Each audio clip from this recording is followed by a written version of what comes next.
Good morning. Good morning. How's everybody doing? Wait, I have to get on the camera. Hi, everybody. How are you today? Good? Okay, let me just move a little bit so that I can be centered. Hold on one second. I'm going to move my camera, or rather my computer is moved for some reason. So, I hope you guys had a good day yesterday and enjoyed Tahir's masterclass. So we're gonna change things up a little bit today. I'm gonna start by playing for you, but I do have a task for you while I'm playing. I want you to notice how I'm using vibrato. And I also want you to just notice how I'm making a good sound production. Now, give me a second, because I just realized I forgot to turn on the studio lights. It's a little dark. So give me a second, I'm just gonna turn it on, and then I'll play for you.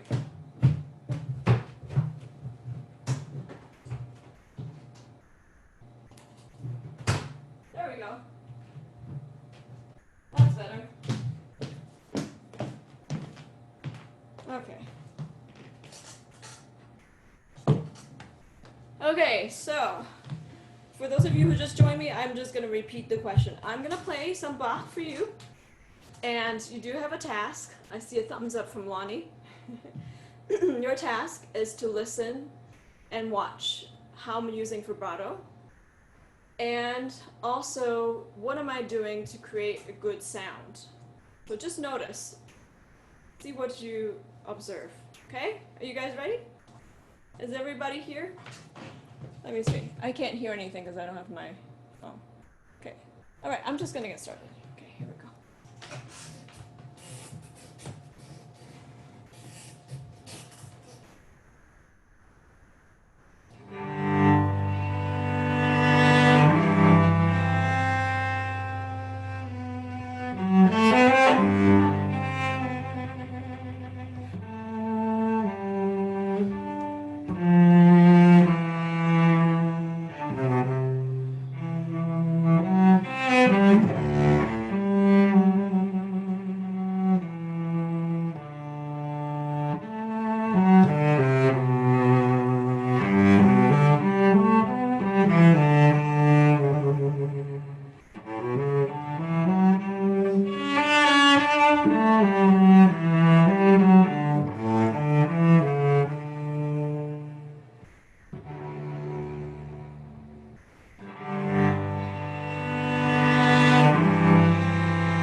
claps, the silent claps.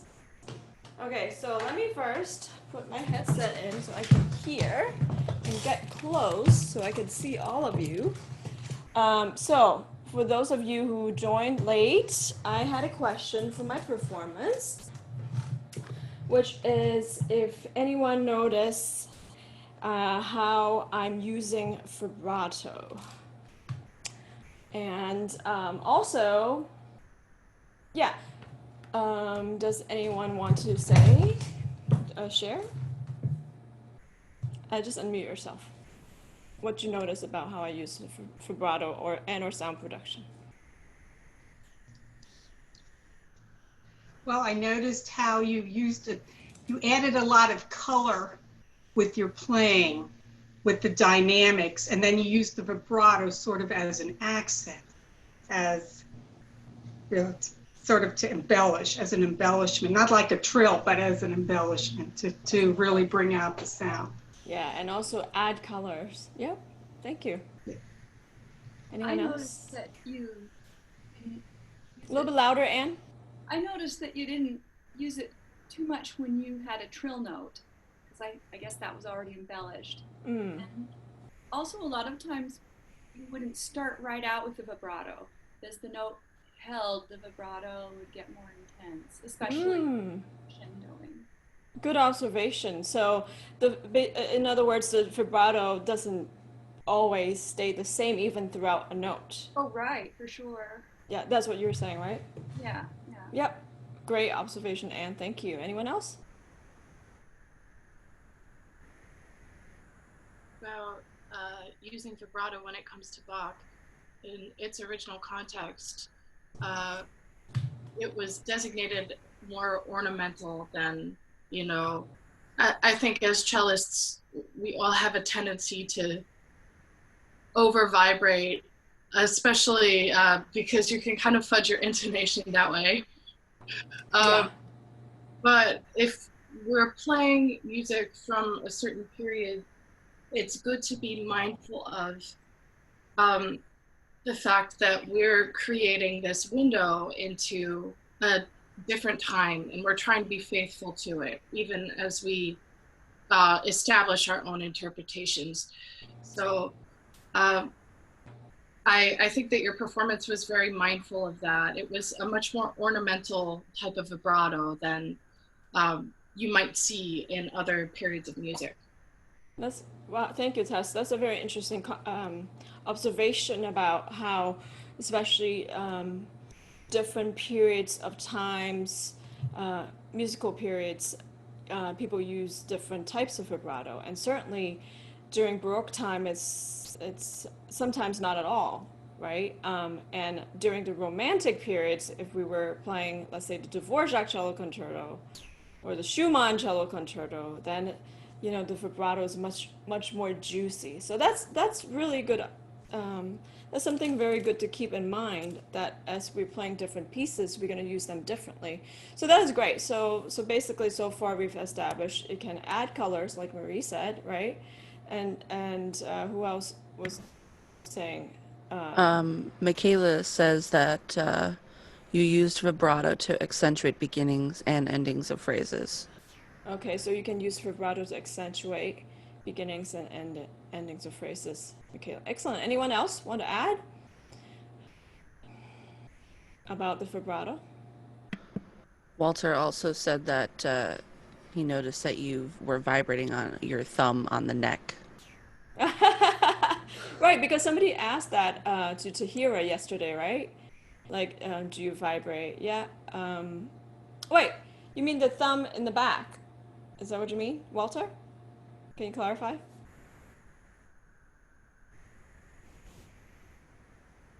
Trying to unmute. I can't hear you, Walter. You have to unmute yourself. Yeah. Yeah, I was just saying the thumb is on the neck as more of like a support.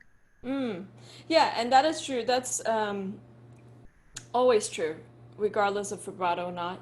The thumb is always a support. You're never squeezing, because if you're squeezing, you can't vibrate. Okay, let me just see a show of hands. How many of you are using vibrato? Yeah, so almost everybody, right? Yeah? Okay, awesome. And let me ask you another question. When you use vibrato, how are you making decisions about when you use vibrato? When do you decide? Natalie? Oh, I thought Natalie was gonna. Is she gonna talk? Yeah, Natalie, go ahead. Um, Typically I use vibrato whenever there's like an extended note or if I want to add color to like deeper notes that are sustained or kind of here and there for ornamentation. But Mm-hmm. yeah. Yeah. And Excellent. sometimes though, when I do get nervous, like back in the day when I performed in high school, Uh-huh. then I was vibrating all the time. Then it's like uncontrollable. Yeah. It was either vibrato or nervous shakes. I can't really tell, but Yeah. So all excellent observations, everybody. So basically, if you think about how singers sing, right? They really, you never hear someone sing like la like that. That's just not natural. You always hear like if you listen to Beyonce or something, or any singers, any one of your favorite singers. There's a natural vibrato in the human voice. So that's what we're trying to imitate when we are singing through the cello. So I want to kind of want us to think about that in terms of vibrato. That is not about like, oh, because cellos we have to vibrate. It's we are trying to imitate the human voice. They do say that cello is closest to human voice, and I think it's true. And so I've heard of teachers that teach, oh, you have to vibrate on every single note. So that's like kind of like a rule, and it's kind of true, but it's also kind of not true because you have to really think about how you're vibrating, how wide, how narrow is your vibrato, how fast, how slow. Do you vibrate the entire time? Do you intensify your vibrato? Where are you choosing your vibrato? So that's what we're going to talk about today. So now, before I go further, you know what I'm going to do? I'm going to turn the air conditioning back on because I turned off to play for you guys. So hang on for 1 second. But also, while I'm turning it back on, I kind of want to also touch base about Tahir's class yesterday and what's maybe one takeaway. So if you can just type it in the chat box, and then Lonnie will report back to me while I turn on the air conditioner. Okay, I'll be right back.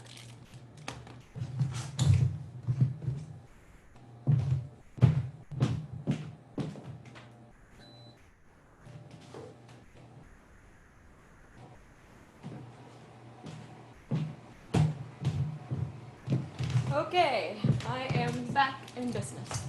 So let's, yeah, just finish your one takeaway from Tahira's class yesterday.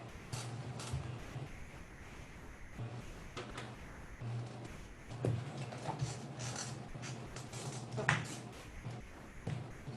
And I hope you guys all brought your cloth. That's my cello cloth.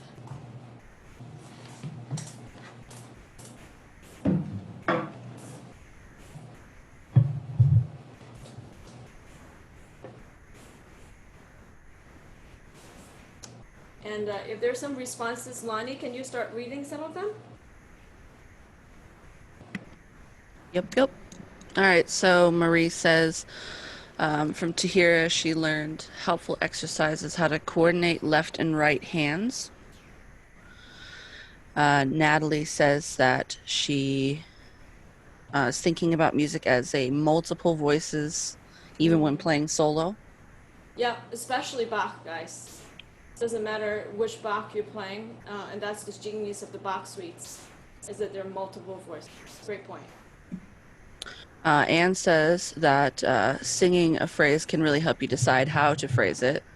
Oh my gosh, that's so important. And you can incorporate that into any level of playing. Absolutely. And Tess says that she enjoyed learning about Tahira's work with decomposed. It's really important to amplify the voices and the music of Black artists. I'm happy to be learning about more projects I can share with my students. Awesome, absolutely. Especially during this time, at least in the United States, you know, there's a lot of racial tension. So absolutely. So Luo says the best takeaway was a reminder to keep playing with other players and know your tendencies before you play. Best to record your practice. Awesome, very good.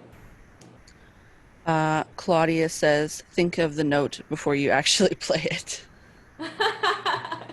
Yes, that's really true. And that's the same as like not just thinking but also hearing the note before you play it, knowing what you want, kind of hear it in your head, what your intention is, and then try to recreate that physically.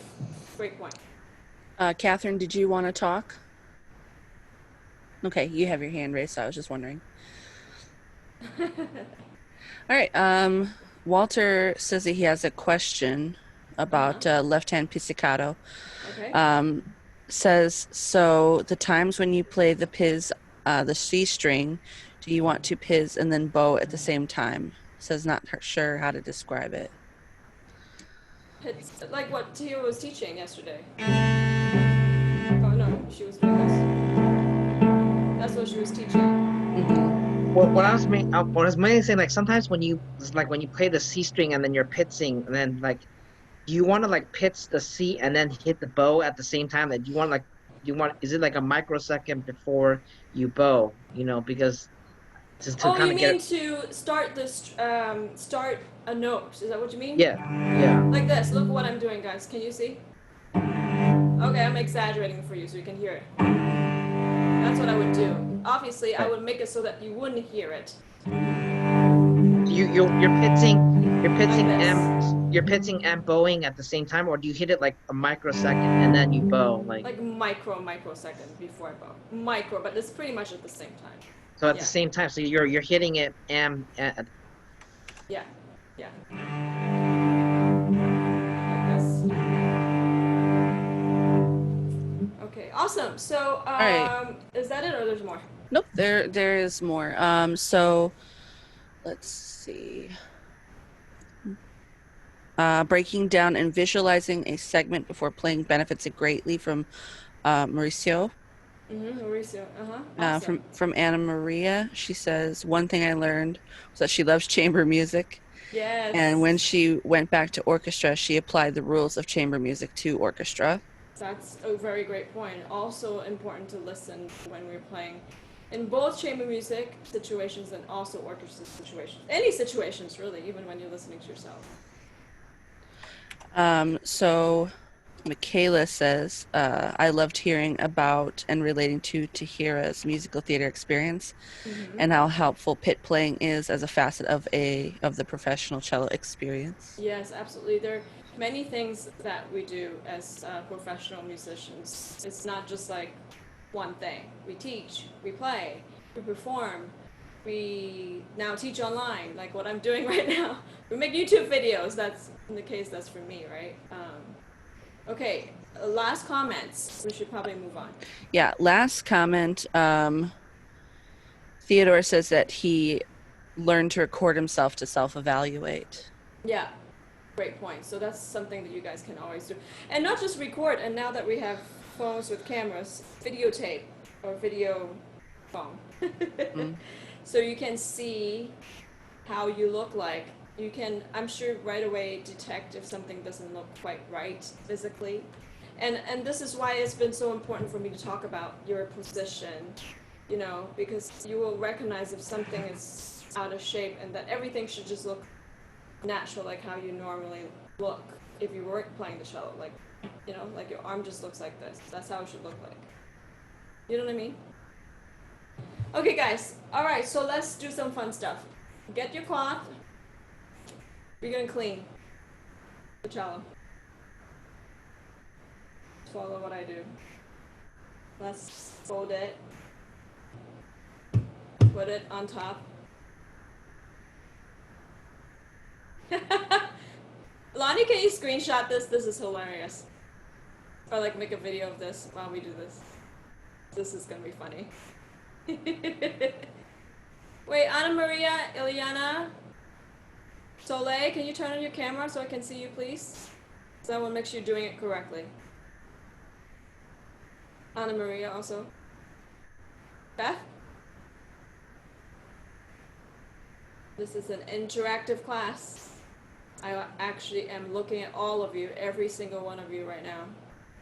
I can spot incorrectness.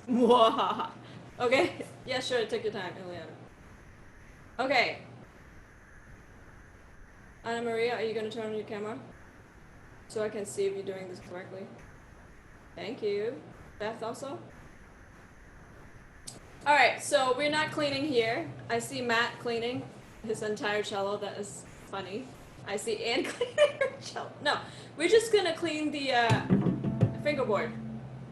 Okay? So we're going to grab the cloth like this. Theodore, where's your cloth? Okay, I see it. Okay. Okay, so we're just gonna clean like this. Make sure you clean it nice. You can clean all the way up here too. You must be wondering why I'm making you clean your cello. It's like, is that part of the course? Pierre's smiling. He's done this before, he knows. Okay, so now let's clean just this part. Let's clean, let's say just the first position. Matt, are you cleaning? Catherine? Let me see. Okay, let's just spot clean. Just a little area. Tiny area.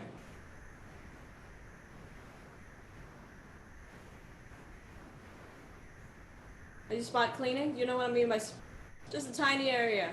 Okay, relax. Check it out, because you don't want to get too tired. We're gonna clean again. We'll be cleaning all day. Alright, let's do this again. This time, we are going to clean again. Same deal. But instead of grabbing it like this, we're just gonna put our fingers where it is normally. Yeah? So we're just gonna put our fingers down. Let's say G string. Just put our fingers down where G string is. Yeah? Cleaning. Tess, where's your cloth? You forgot your cloth? Find like a little cloth if you can, because this is very helpful. Alright, let's clean. And then let's go back to first position. Clean. First position. Now, we're just going to clean on our index finger, first finger, spot clean. Okay, but I still want to see this motion, guys. Spot cleaning. Okay, faster, faster clean, up and down. That's the motion, up and down. Is this motion. Okay, relax, relax. We're going to do this a few times. I think people are starting to know why I'm making them clean, right? Okay, let's try second finger, guys. Let's spot clean, let's say right here. But before we spot clean, let's clean the whole thing first. Second finger. And then we get smaller. Up and down first. Like a bigger area, and only get smaller and smaller like now. Okay, keep going, keep going. I just want to see you guys are doing it correctly. Yes. Good. Christy. Keep the arm motion going. Good, Pierre. Good, Soleil. Ana Maria, you're not cleaning. That's the right motion, Ana Maria. Yeah, now just spot clean. Okay, just relax, guys, if you're tired, because I don't want to make you too tired. Okay, so you know what I'm trying to teach you, right? Can somebody explain to me what I'm trying to make you do?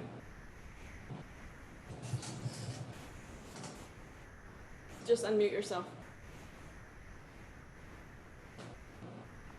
Matt? Okay. Yep. So this whole sort of cleaning motion is sort of get your hand to do the motion you would typically do for vibrato and get it moving in that sort of direction. Right. So I've seen it before where they just have you on the actual string, but having the towel actually helps you move a lot faster and get more clean. That's right, Matt. That's why I have this cloth, because you're not worried about pressing down, and you're just doing this motion. Now, okay, so let me just be clear now and make a little lecture. Okay, so you may have seen different types of vibrato. People may have taught you different things. Some people say the cello vibrato is with this motion, this rotation motion. Okay, so can everybody try that? So basically, it's like how you open a doorknob, right? So everybody actually just try to open a doorknob to the left for me. Open doorknob to the right, doorknob to the left, right, left, right, left, right. Okay, so is that motion? Put it on the cello. Open and left and right, doorknob. Okay? All right, so some people say, is that? That's not correct. Some people say it's up and down motion, which we know how to do, right? So the truth is, guess what the truth is? Is the combination of both. So it's the combination of this up and down motion, which most people don't do, especially beginners. They just start trying to rotate, let's just call it the doorknob motion. They only do this, and that's not quite correct. Or people just end up doing this, and that's very tense. So what happens is I would say 70% is this motion, and then as you get to the spot treatment, the spot cleaning treatment, then your arm naturally starts doing a little bit of the rotation. Does that make sense? Does it make sense? Does anyone not understand what I'm trying to say? Because it's not that easy to learn. So that's why I want to focus on the up and down motion, the cleaning motion, let's just call that. Because once you get this, then when you get to the spot treatment, it will naturally rotate. Yeah? So I really encourage people to practice with the cloth, because that really allows you to feel this motion. So actually now, let's see. Let's do one more time. Please, let's clean. Let's do third finger on the D string. Third finger on D string will end up in first position. Okay, so let's just big clean. Do a big clean. Big clean. Then somehow go near the first position. And then just, now start relaxing your arm this time. Don't press down. And then you will notice that you'll start doing the doorknob rotation by itself. Do you see that, guys? Do you feel it? Now you can't press down. That's why I'm making you do it with the cloth. Because as soon as you press down, then people can't vibrate. It needs to just barely, don't press actually. Don't press at all. Just clean. You're going to be doing this all day. The next one. Properly learn vibrato. Okay, so now you see what I'm doing? That's a cello vibrato. So actually, don't even worry too much about this rotation, because that kind of happens naturally as you're doing this. If you're loose enough, it will just happen. Okay, but just be aware that that's a little bit, just about 20-30%. Maybe I would say only 20% of the rotation is happening. Okay, so now, are you guys ready for next step? Let's check it out. This is tiring. Okay, let's get the bow. This is fun, right? This is really fun. Even my arm is a little tired. Pierre, you have your cello? No, he's taking notes. He's a very serious student. I see. Okay, so watch me first, and then you can copy. Watch first, because I want you to see. We're cleaning again. Barely pressing down. Same exact thing, but without the cloth. Don't press down. Remember we talked about this with the left hand class? We're not pressing down, we're just hanging. Hanging with the left hand. Watch.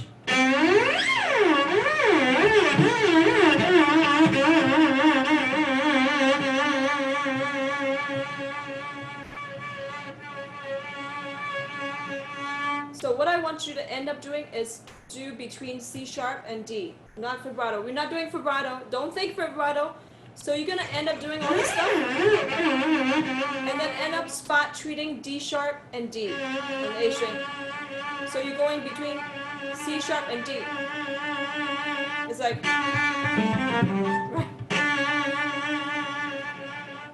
okay, you guys got it? You understand what I'm asking you to do? Yes? Okay, Walter, I can't see you. You're really far. I can't see if you're doing it correctly. I'm looking at everybody.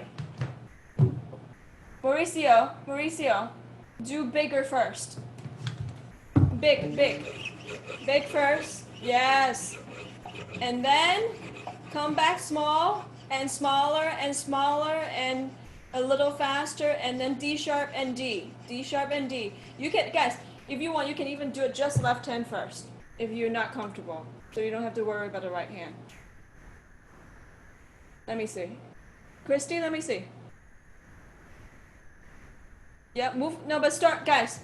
Everybody, don't start right away from D sharp and C. I want you to do this whole thing first, this crazy sounding thing, because I need you to get your arm moving. And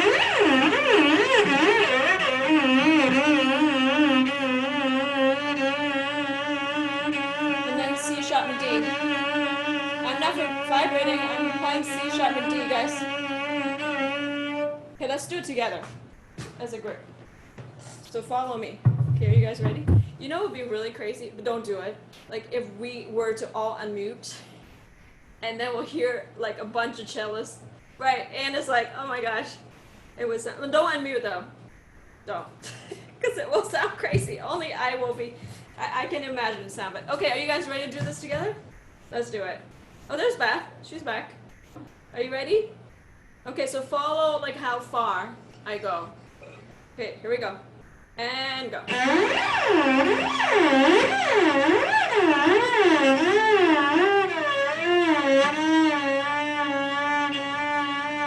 faster. Faster. Faster.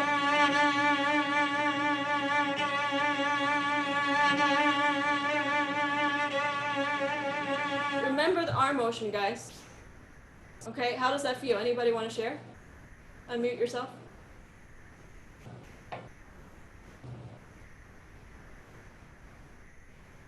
Benjamin, you want to share? Tell us how that felt.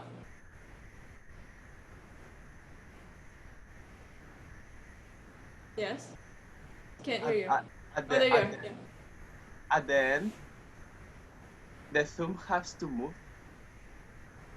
At the end, you still have to move? Is that a question? Yes.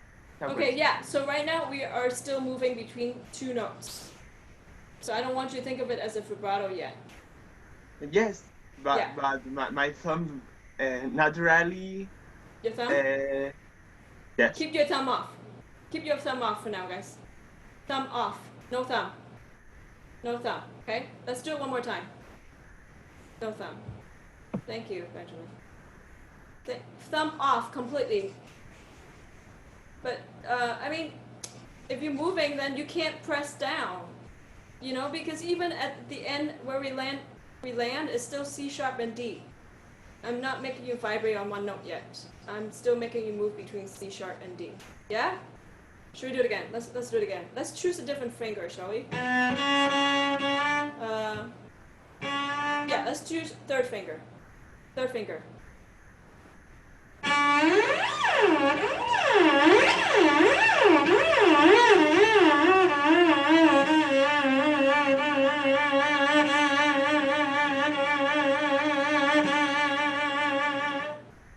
Oh.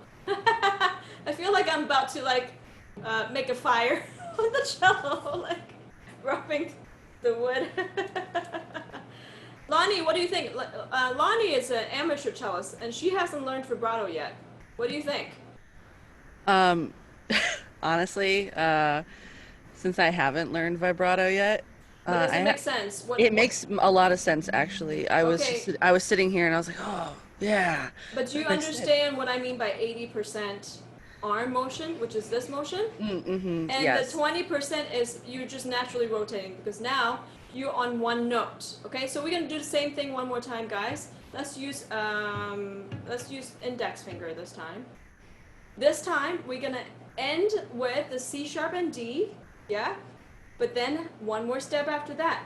We're gonna end on D as if the motion is as if we are playing C sharp and D, that feeling. Okay, you guys good? Do you understand? Everybody understand? Soleil, are you good? Yeah? Okay. Here we go. Ready? Not pinky. What do you call it? Index finger. Here we go. If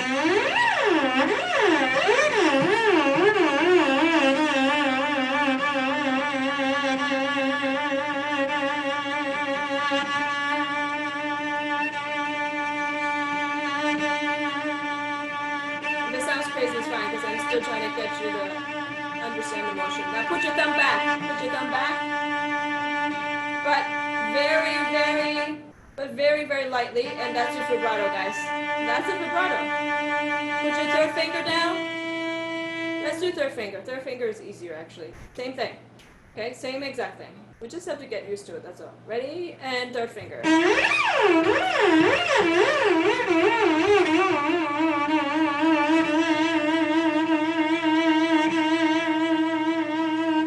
on E. And then put your thumb back. Keep moving up and down. Okay. Is anyone brave enough to do a little cleaning for me in front of everybody? Who's brave enough? Tess, do you have your... does that mean yes? No. Oh! Yes! Go ahead, you want to try? Oh wait, you don't know who I'm saying. Yeah, Ileana. Ileana, yeah. Go for it. Unmute. Oh, wait, hold on. Let me go to speaker view because I have to watch you carefully. Hold on. Okay, and can you mute me for a second, Lonnie, so I can see Ileana?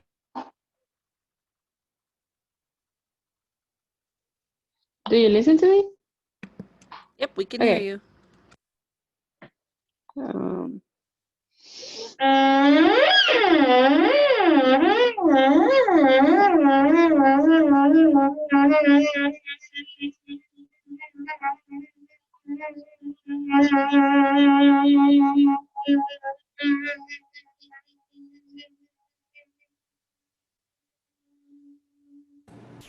Okay, Ileana, that was excellent. The only thing I would say is your hand looks tense at the end, like you're trying to press down. Just don't. Just let it go. Can you just do this for me? No, you're trying to press. Don't press down. Just let it go. Like don't press at all.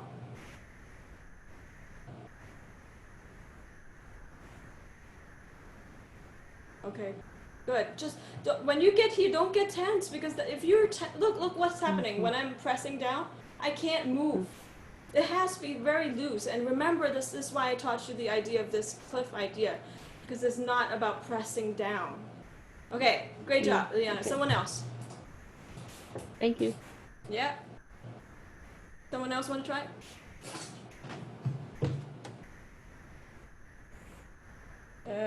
Oh, Soleil? Soleil wants to try. Go for it. Wait, hold on. Let me just mute myself. Can you hear me now? Yep, we can hear you. Okay. With the first or second? Third finger. Ah, okay.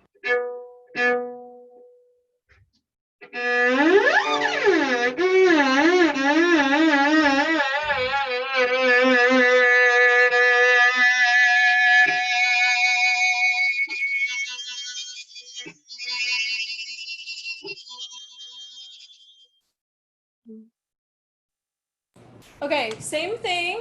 Good job. The motion, the beginning motion, it's correct. But same as Ileana, you start getting tense. You start pressing down. Don't press down. You don't need to press down. Just let it. You see what I'm doing? This is completely loose. It's like kind of like if you were to do this, right? Everything would be loose. So it's sort of like this. You're doing Like that? this.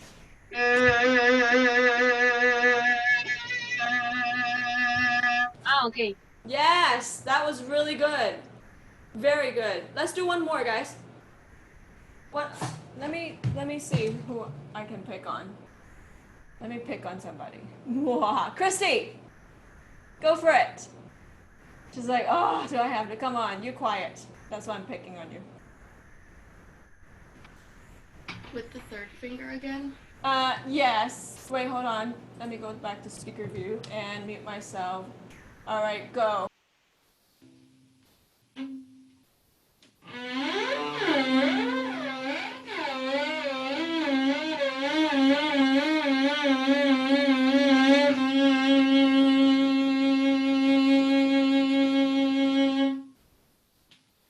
Okay, that was pretty good, except that you were doing the motion and then you started vibrating, because you know how to vibrate. But I don't want you to vibrate. I want you to go with the motion and keep going up and down until you get to the final two notes. You see what I mean? Like you're skipping one step. You went straight to vibrato. You know what I'm talking about, Christy? Yeah. Okay, do it one more time.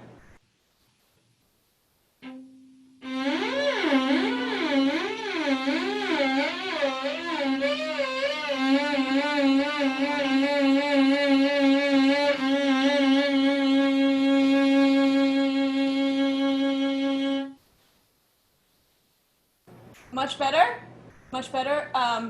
I would say still, when it comes to the very last step, you start just going into how you normally do vibrato. So I still want you to do this. You know what I mean? Okay, but it's very close. It's much better. Okay, are you guys good? Does anyone have any questions about, how to vibrate? Let me go back to gallery view. Yeah. Anybody have questions? Is that clear in terms of how you practice it? Nobody has any questions? It's clear.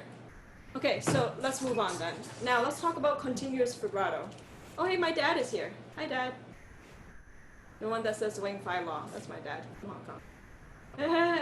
Okay, so let's talk about continuous vibrato. Okay, so let's do an exercise. Only thumb in the back. Okay, now we're gonna do air fingers. Air vibrato.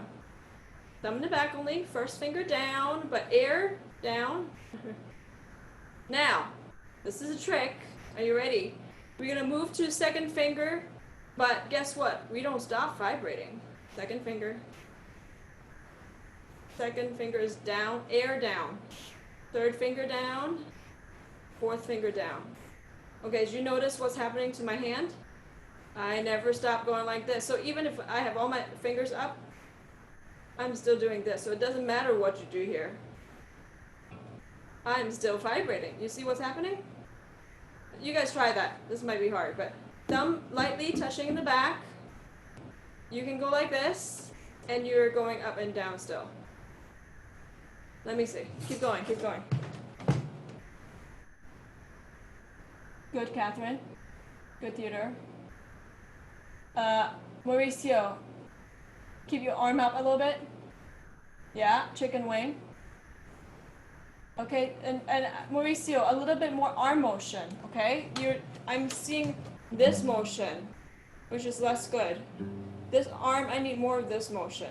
The cleaning motion, okay? Like this. Benjamin, are you okay? You got it, Anna Maria. Exactly like that. Soleil, good. Good, Pierre. Good, Christy. Good, Tess. Yep, Beth, good. Okay, so now let's just try. Let's try playing. Does everybody know how to do the swan, let's say? Okay, no right hand. Let's just do the beginning of the swan. Airplay. Airplay. I'll sing the part. You follow with your left hand. Ready? 1, 2, 3. La-dee-da, you're still continuous. You don't stop the vibrato. Da-da.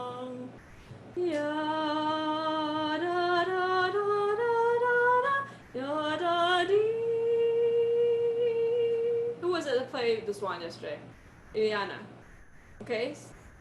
So, do you see what's happening? Okay, that's how it needs to feel like. So let's just do a D major scale, right? Okay, let's do it with the right hand. Still airplay, continuous vibrato. So it doesn't matter what finger is down, what's the arm doing? Still cleaning. Yeah?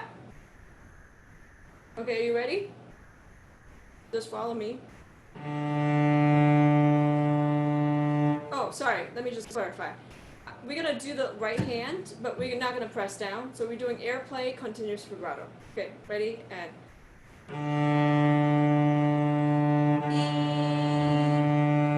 F sharp, G, A string. Even you can vibrate with open string, by the way. B, C sharp, D, C sharp, B, A, G, third finger, E, D. Okay, are you guys good? Does anyone have any questions? If not, I'm moving to the next step. Liliana has a question? No? You good? Okay. So now let's do it for real now. Continuous vibrato. Two things to keep in mind. This motion, cleaning motion. The rotation, like I told you, that just comes naturally, so you don't have to even think about that too much.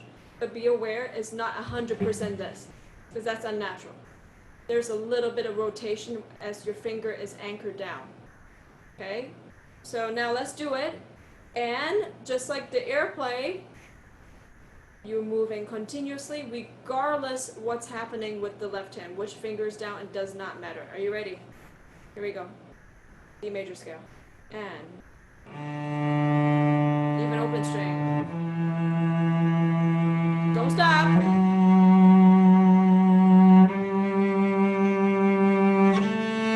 See, I can vibrate on the open string.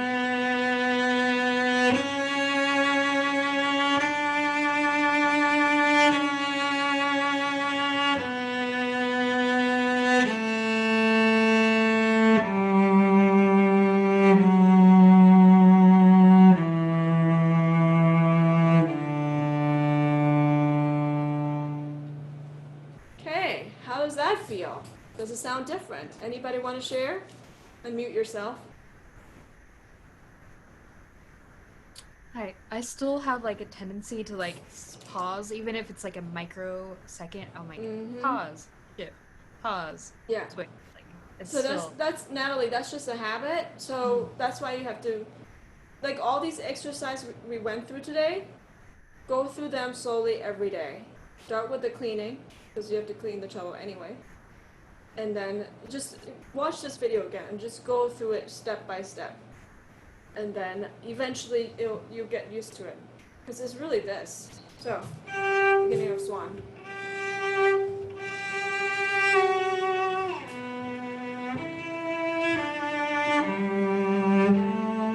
I'm not stopping. Am I stopping? I'm not stopping. But I can't hear myself.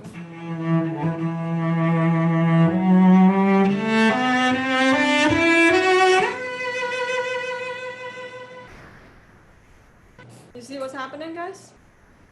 Okay. Let's keep moving. Okay, so then there is also, let's think about this narrow and fast vibrato. Slow, so wide, narrow, slow, fast. So you have to really think, for example, the swan. You have to think about what would make sense, what would match, what vibrato, how fast, how slow, how wide to match the sound. So if I did this,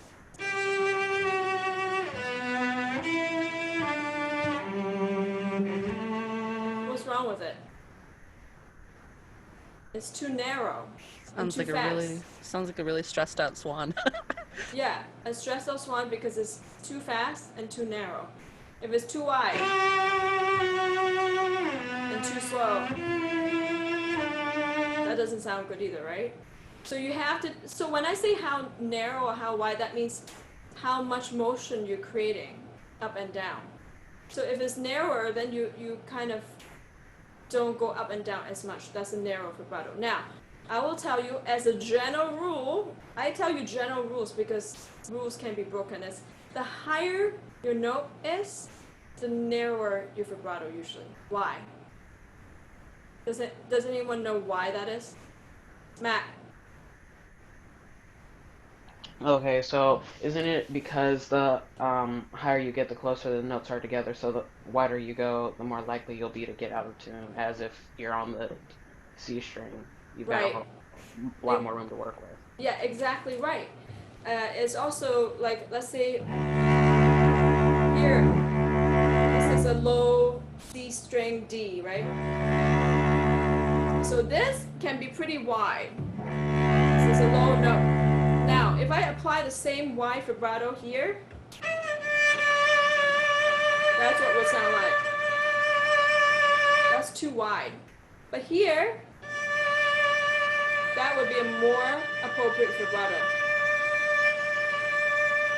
Has to be narrow within that range, and because like you said, because the strings are closer, I mean rather the notes are closer together. So if you're too wide, then you can get out of tune. That's correct. Now if I apply this narrow vibrato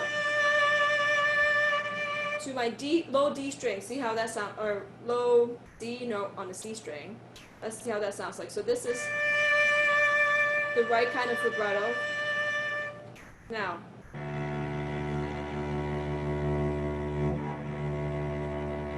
that's too narrow rather than... Who is it that's about to play Prokofiev, right?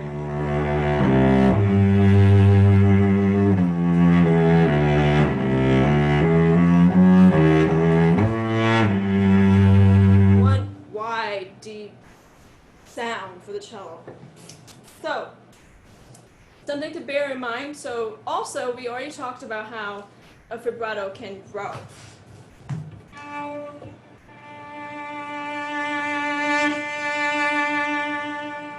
Or diminuendo vibrato, which means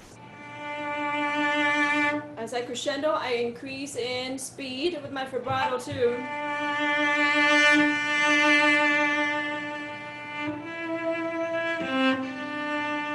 This is soft, so I don't need to do all that.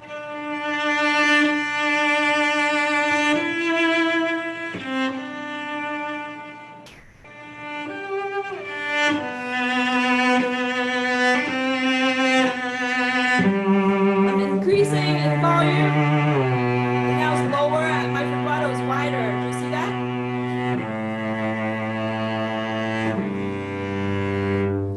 So you see how you can make choices as cellists, how you want to vibrate. And one last note about vibrato, and we have to move on, is that I see that a lot of cellists forget to vibrate on the pinky. So always give your pinky some love. Okay, so yes, and it's true, you want to try to vibrate on every note, but you don't have to vibrate the same every note. Okay, take that in for a second. It's true that you should, wait, what did I say? Lonnie, what did I say? It was so good. I wanted to repeat it. What did I say? We vibrate on every note? Which one? Yes, you should vibrate on every note, but you should not vibrate the same way every note. You should vibrate on every note, but you should not vibrate the same way every note. Does that make sense?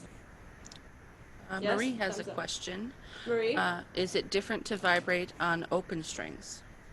is it different? What do you mean Yeah, different? how do you vibrate on an open string? Okay. I mean, I don't always vibrate on open strings. I kind of like sometimes just let it ring by itself. But if you want to, put the thumb in the back. I'm vibrating. This causes vibrato. Yeah? Okay, excellent. Let's see. Okay, let's talk a little bit about sound production. Because I think, well, actually, before I move on, does anyone have any questions about vibrato? Is that clear? This vibrato lesson? It's clear? Thumbs up for clear? so that I know it's clear for everybody. Oh, Pierre, you have a question? So usually in fourth position, third, second, it's quite easy for me. Going back to first position, like there's a tendency for the cello to wobble a lot, even if I put very, very little pressure um, with my thumb in the back of the neck. And so I even when I see you play or a lot of other cellists play, there is a bit of wobbling of the cello. Now, what's a good way to kind of remedy that? Is maybe like a higher elbow position going to help, or is my question clear? Pierre, are you asking? Okay, I heard you say that you noticed that a lot of cellists wobble. They're wobbling the cello. The instrument itself. Well, sorry, I'm just going to bring my computer closer one second. You're saying that he has this trouble with his cello moving while he vibrates on the first position. Is that correct? Yeah, it's essentially the further, if I vibrate at a higher position, that's fine. As soon as I go a little lower, the whole instrument tends to vibrate, which makes sense, right? Because it's further away from the center of gravity, so any movement is kind of exaggerated, but I guess for me, like first position and half position is the hardest place to vibrate currently, because the entire instrument itself starts to shake basically. Whereas if I'm a lot closer to the body, like maybe in fourth position, then I find that the effects are very little. Okay. Okay, that's interesting. I never heard that before, but I think and I suspect it has something to do with how you're positioning the cello, and that actually brings to mind, I think was it Anne that asked me a question over email about the length of the end pin? So if you have a very, it was Roy? Okay, somebody asked me about how long the end pin is. I do know when your end pin is too high. You're pretty tall guy, Pierre. I think I remember you having a pretty long end pin when I saw you play last, I think. If you have a really long end pin, then you don't have the stability. So then when you shake, then everything shakes. So in terms of like cellists wanting to find the right length, you have to experiment. It's really a combination of how far you are sitting with the chair, which also determines the length of the end pin, which would also determine how stable your cello is. You don't want it to be so high. Like, look, I've seen like Rostropovich play. I'm sure if you look at some of his videos, he has like this ridiculously long end pin, and his cello's practically like this, and he makes it work for him somehow. But I can't do that. And if I were to have a really long end pin, then my whole cello would shake and it wouldn't have stability. But anyway, the point is to answer both questions, that your end pin should be at a length that you're comfortable, and that the cello is stable. And when you're sitting with it, that it feels stable. And also your knees should be, for the most part, holding the cello. So if it's like shaking, so, what happened? You're still here, Wendy. Oh, something happened. Okay, so you can all still see me? Yes, can still see you. Okay, yeah, something happened. I can't see anybody anymore. Okay, I'm back. Okay. What was I saying? End pin. Right, so the point is, knees need to be holding the cello, and then the right length, and just have more stability, because I don't think it should shake like this, even in first position. That means something is not stable with the holding of the cello. Just experiment. Do you have a high end pin here? Relatively, yeah. Yeah, but that's why. That's why, I can tell you. It's not a big, like it's subtle, but I just generally find it harder to vibrate in first position and kind of recreate that movement, with the kind of 80% arm motion, 20% rotation of the wrist and the hand by extension. It's easier for me to do in the higher positions versus the first position, or even a B flat on the A string, for example. That would be kind of the hardest part for me. So yeah, I think it's your end pin, honestly, yeah. because if you are that high, that means you can't even get the up and down motion here. It's just down. Okay. Right? Okay. Yeah, so That's- experiment with your, Yeah, yeah. everybody should experiment with their endpin length. I've experimented a bunch, and also the type of chair you sit on. I have a great chair, except it squeaks. I need a new one. But in terms of the height, and everybody is different. We're all different height, different arm length, and everything's different. So you have to find a chair that is perfect for you, always flat, obviously, and that your feet can be on the ground for sure, because that actually goes to my next conversation about sound production, because literally every single little thing that you do affects sound production. And this is why I emphasize so much of my time talking about being down. Everything is a downward motion feeling while having this form, because that affects the sound production. So very quickly, in terms of sound, it's a mixture of bow speed and the weight, right? So let's do a little experiment now. Let's say G on the D string, okay? Now try to play it very softly with minimal weight and more bow speed. See how that feels and sounds like. Really soft. Hey, Wendy. Yes. Would you mind clarifying for Rory where to place your thumb when you do vibrato? Where to place your thumb? Yes, this is what she asked. Where it normally is. Just not pressing down. Wendy. Yeah. My question is, when you do the shifting, and then does the sound move oppositely? Because say, for example, you are vibrating here, and then you shift here, or your chord string, like from first finger to the fourth finger. Does your thumb move as well? Like, can you see when like you're shifting, this, do you mean when you're shifting? Yeah, shifting. Exactly. Does your thumb move? In general, your thumb is behind the second finger. In general. Okay. But your thumb when should you not be do- glued to the second finger. It should be lightly in the back supporting. So as you shift, obviously, your thumb is shifting along. So I just shifted. So your thumb is shifting along with your position. Okay. Then if it's not shifting, then chord string, say from the D string, first finger, and then doing chord string for the G string fourth finger. And when I'm doing vibrato for the fourth finger, does my sound move? No, not really. No, it shouldn't. But it shouldn't be. Again, naturally. I emphasize your thumb is not glued to the back. So in general, the thumb should be behind the second finger, but if you need to move a little bit because your position's changing, move. Okay. You know what I mean? It's just like, this smoothie cup thing. If you rotate, then the thumb, you see how it's rotating in the back. It always looks like this normally. So the thumb, if you rotate to like C string, then the thumb is going to move this way. It's cool. Just an anchor. It's a light anchor. Okay, good. Yeah, sure. Good. All right, yeah. Awesome. Let's move on about the bow speed. Okay, so let's go back to what we were saying. Let's do like let's play G on the D string. Play very, very soft for me, and lots of bow speed.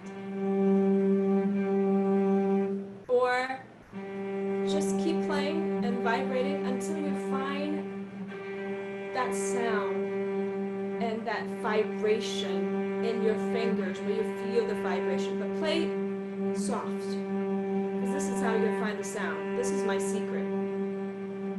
This is Wendy Law's secret right here. I've never told anybody this. This is how I figured out how to have the most beautiful sound, is by playing soft. Pretend like you don't want to bother your neighbor. It's like 11 p.m. like Roy and where Heather is.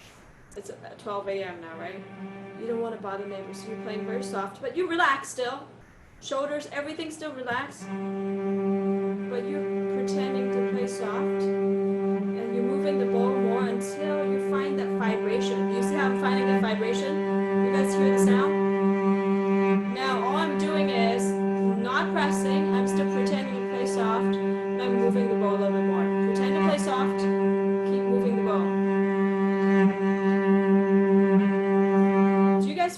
buzz, if you start feeling a buzz in your hand, in both hands, but specifically in your right hand, then you found the sound, which is the most resonance. Are you guys understanding what I'm saying? And why we're trying to play soft? Does anyone know why I'm asking you to play softly? Or you have no idea why? Soleil? Yes, can you repeat, please?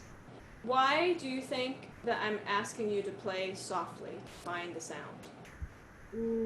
I don't understand the purpose. Uh-huh. Right. So I'm asking if anyone may know what the purpose is. Nobody yet? I don't know. I'm thinking so that the vibration of the bow doesn't interrupt the vibration of the vibrato, if that makes sense. Good guess. Good guess. So I'll just share. A lot of times when us cellists trying to find the sound, we try to find it by pressing down. We end up pressing down. Even though we don't want to, we know intellectually we're not supposed to, but if we're purposely trying to play soft, we're not pressing. So then what happens is, as you move the bow more, you realize you don't need to press at all. And then you'll find the right amount of movement and right amount of your natural arm weight. Natural arm weight, notice what I said. And you start putting in your arm weight and increase the volume that way, but not pressing. And then all of a sudden you realize that you have the most beautiful resonant sound. Does that make sense? This is Wendy Law's secret here. Like nobody knows this. So you guys can listen or you can try out, but this is literally what I do in the morning when I'm practicing. When I'm practicing my scales, I'm playing softly first. And then I start relaxing my shoulders. You see what I'm doing? And then I start leading with my body weight, but still pretending like I'm playing soft. The form is really good, nothing's collapsed. I can feel that buzzing in my finger. I know I got the sound. And then my hand here is firm. Now I have a beautiful sound. Try that, guys. With one note, doesn't matter which note you choose.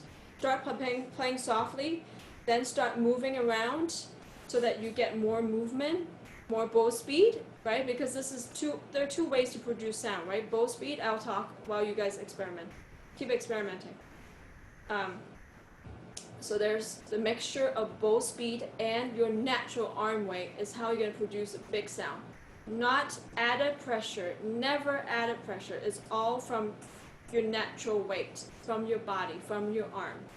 Does that make sense? Am I making sense? Heather, am I making sense? Yeah?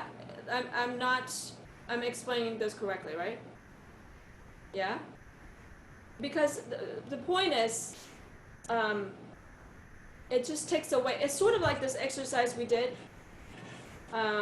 with toilet paper, because I just took away the need to put pressure, right? Or the exercise of playing on top of the bridge.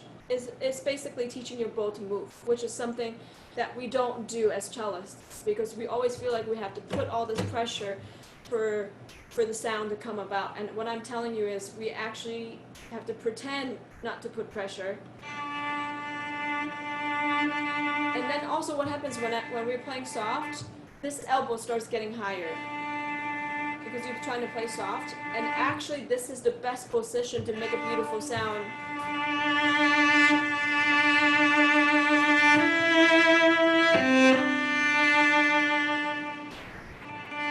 You see? Does that make sense? Is anyone, Soleil, you good? You understand? Yeah, okay, good. So now one more thing before we move on to masterclass. A little behind. But there's so much good stuff here, I cannot not share. Wendy, Marie has a question. Okay. She says that she's a bit confused. If you have to press down to play a note, how do you not press down to create a note with vibrato? Okay, remember Marie, we talked about the cliff idea?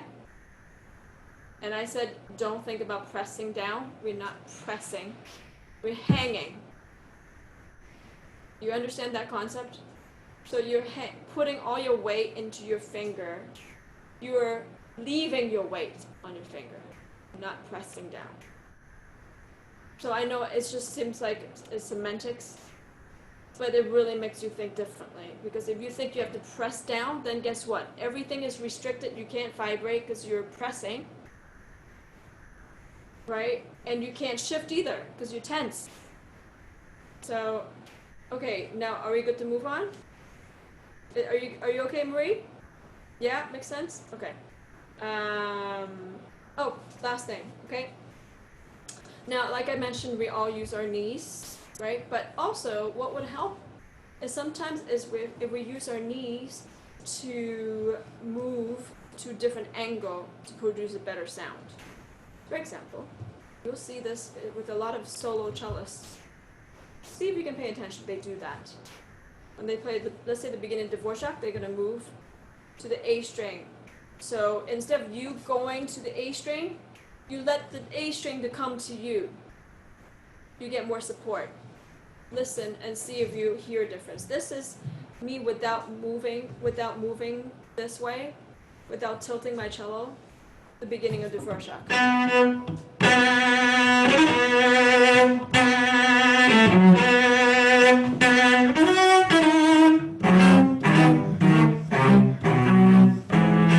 Etc. Now, I'm going to tilt it and have the A string meet up to me. I don't have to do this way, but I just have to do this. Let's see if you hear a difference.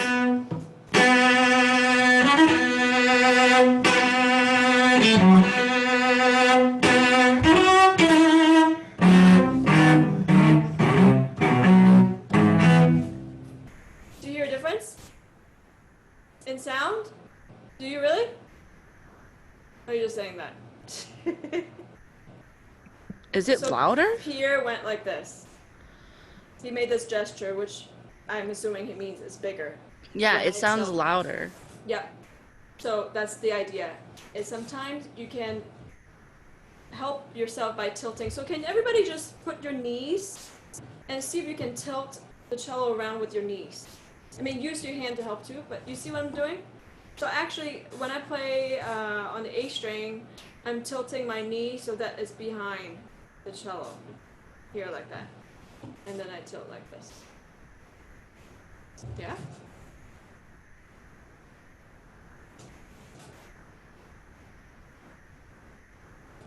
Okay. So now, let's try to play, let's say somebody's playing for me later, the Brahms E minor, okay? So same thing when you're doing, this is particularly true for A and C string, guys. When you're D and G, you can just stay in the middle. So, Brahms, let's see if you can hear a difference without tilting.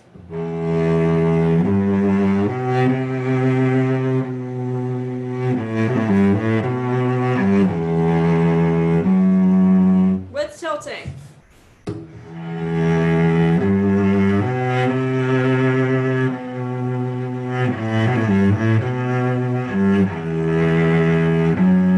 Actually, not only did I tilt, I like all together went like this. Look, I can put all my weight down. That's gonna help you with your sound production.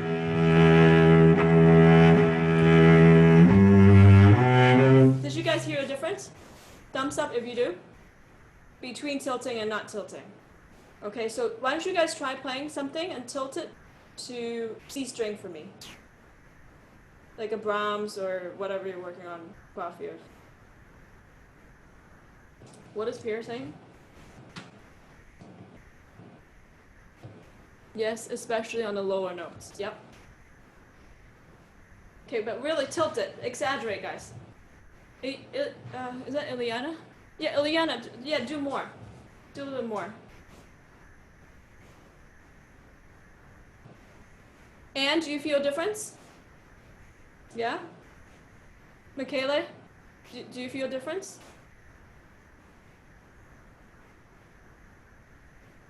Christy, are you okay?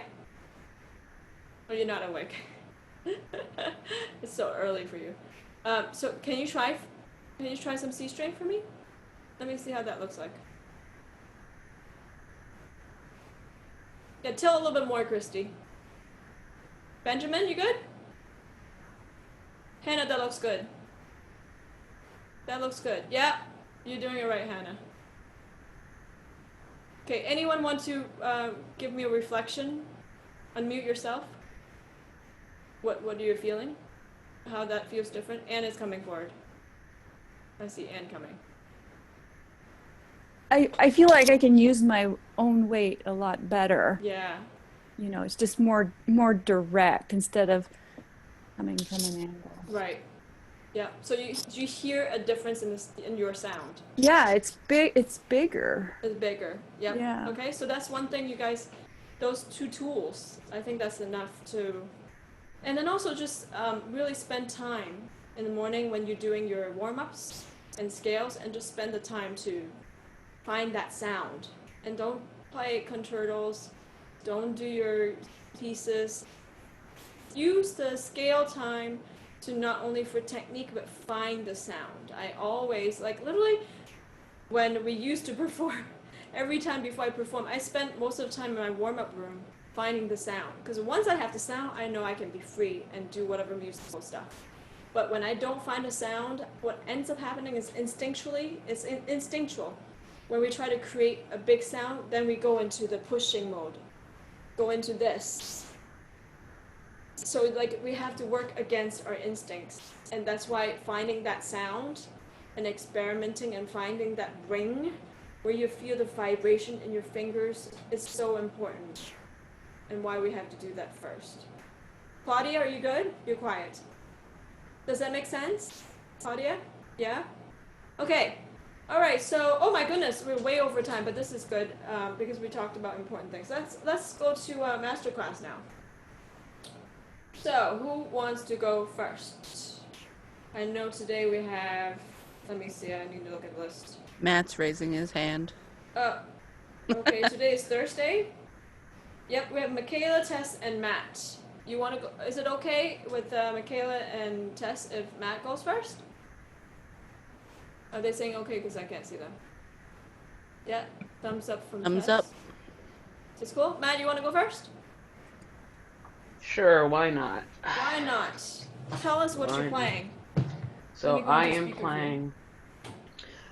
playing the Rondo from Revolve's second cello concerto in D major. Okay. So this is one I worked on not too long ago. I chose this one because this will probably be one I use for contest next year. But yeah. Okay. Okay. I'm gonna mute myself, and then I'm gonna sit down, and then you can. As soon as I sit down, you can play. Okay. You guys ready?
Yay! Bravo! Wow! It's so good. Okay, let me go and pin you so that I can see you. Okay, hold on a second. Here we go. Okay, so how do you feel? It was all right. It was all right. Okay. I'm always rough on myself, so they'll Yeah. either hear good or all right out of me. Yeah. Can you do me a favor? Is there any way to prop your computer a little bit higher? Because me right now see. we're getting the view below, and Higher. it's hard for me to say how your position is and all that, you know? 1 second.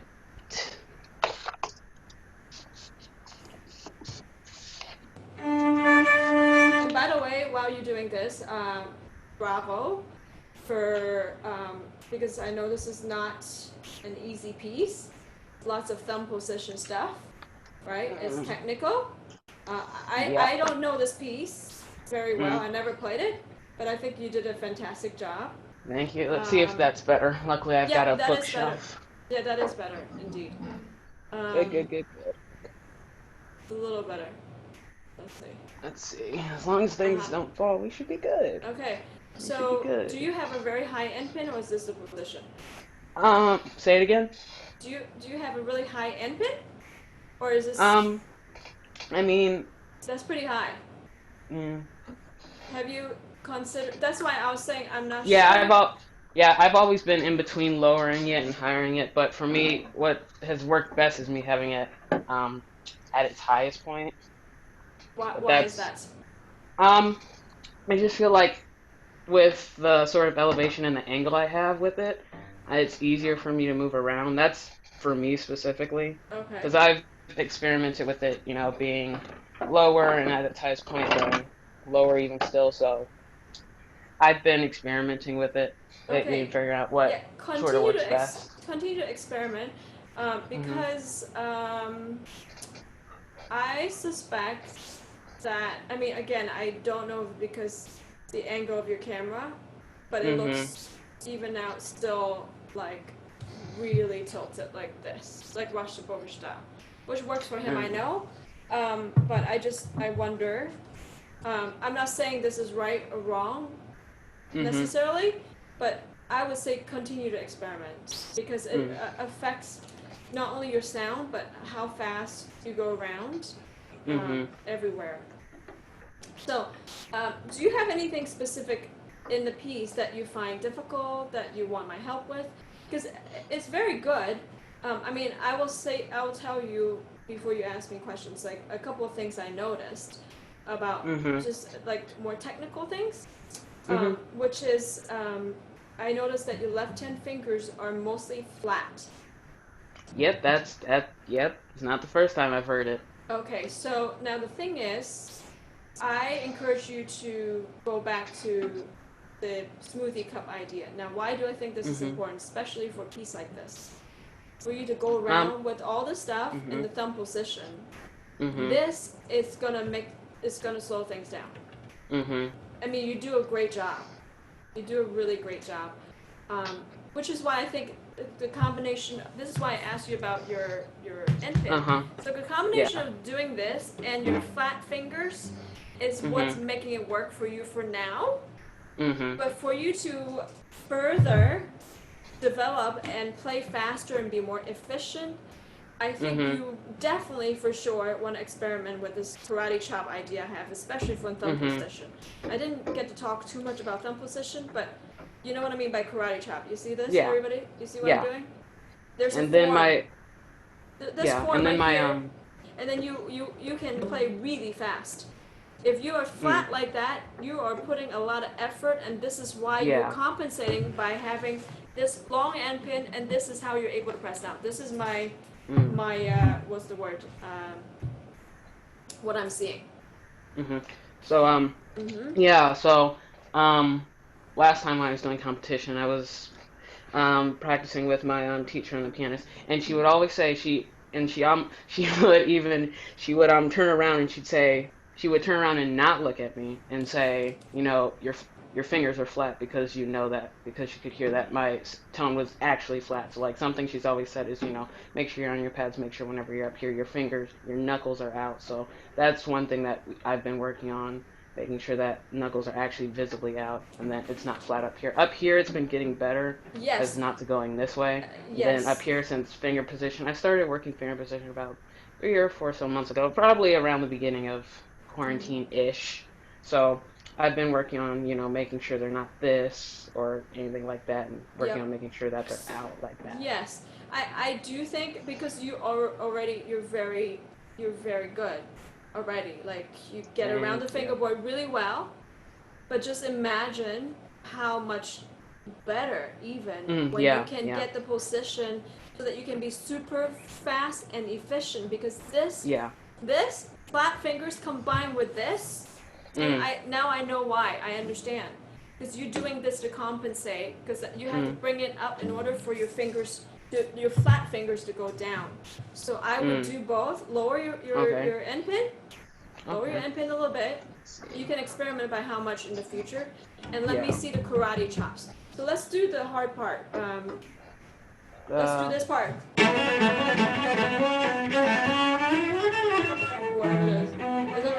Let's do that right there. Right there. Do it slowly for me. Okay. This is. Wait. Hold on. Okay. Do it slowly, because I want you to just think about the karate chops. And also, do you need to sit all the way in the back like this? This is why I was saying, just experiment, please. We talked about this. I mean, I can't tell you. You need to do, everybody, not just you, everybody, you have to find that right combination of how tall your end pin is, how much forward you're sitting at the chair, you know, and you have to find that comfortable position. You need to you need to find a position where you can leave all your dead body weight you're on the cello. That's the idea. So I can't tell you what your combination is, because first of all, your angle is still kind of weird, and I'm just not sure it's your angle or if you just play really tilted. I can't tell. So that's why you need to experiment. So can you just do for me those thumb position scale things?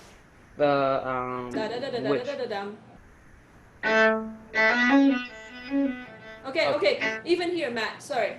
Even here, your fingers are flat. Okay, and we already talked about this 2 and 3 as twins. This is perfect to do. Twins down. Right?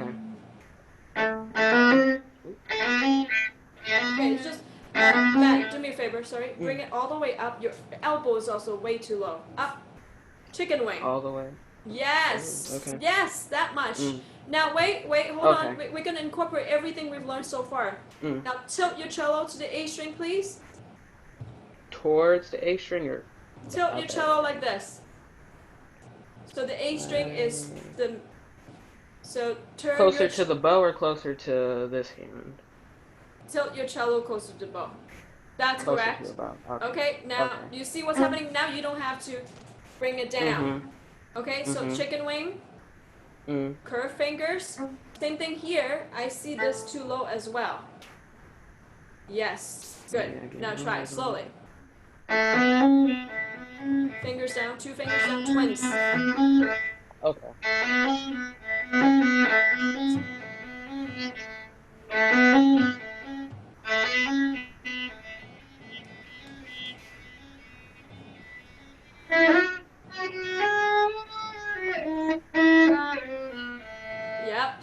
This is what I'm talking about. Can you do 1 and 3 really high on purpose and then all the way down? 1, 3, 1, 3, 1, 3, 1. High all the way up like this. You see what I'm doing? 2 and 3 all the way up. Oh. Okay. Yes. 2 and 3 like karate chops. They have to come down together, Matt. Oh. Yes.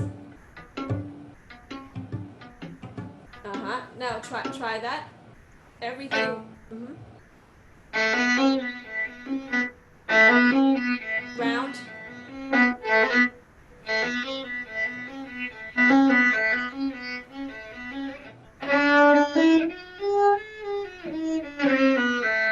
Okay. So, would you consider the fingerings that are there in the music? I'm assuming they have the same music. Say it one more time. Well, actually, the fingering is actually thumb position. You can do this one. Oh, for the. Why don't you try that? The second. Yeah, because that's what it is the second time around.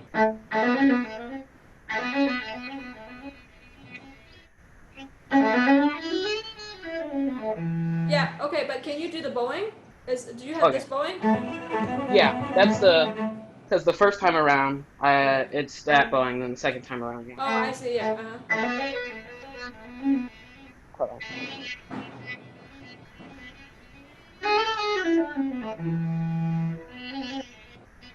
Okay, can you do each one more?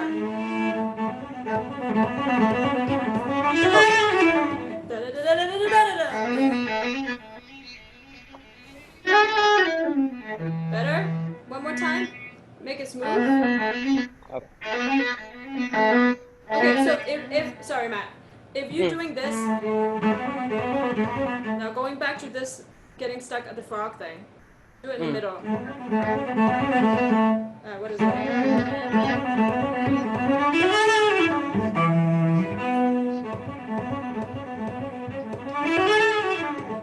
Shape.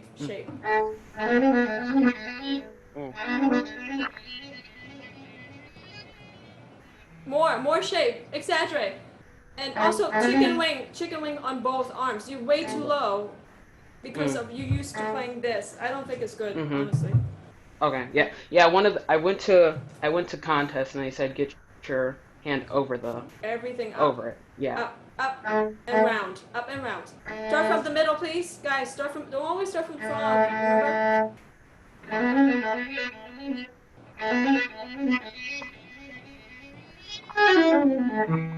That's better. Now it's flowing. Do you guys hear a difference? Do it one more time. Elbow out. Right. Yes, please. Yes. Do it again. Chicken wing.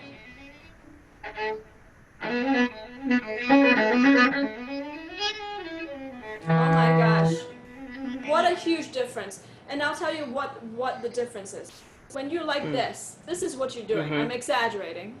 You're doing this thing where everything is down. Guess what? You can't move like this. Do you see how that constricts the freedom? This. Okay, so now let's move on because let's talk music a little bit. I've been very technical this whole time. It's not that I'm technical, it's that I want the technique to serve the music. At the end, yeah. Music is king. So let's go to that note. Hold on one second. Let me finish explaining, and then you can do it. It goes here. Yeah. And also, I noticed that you're doing here. I think it should be more in the middle of the bow. More in the middle. And also a little bit shorter. It's allegretto. Go to here. Yeah.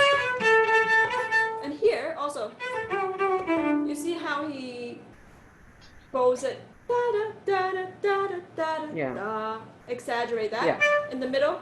So, hold on.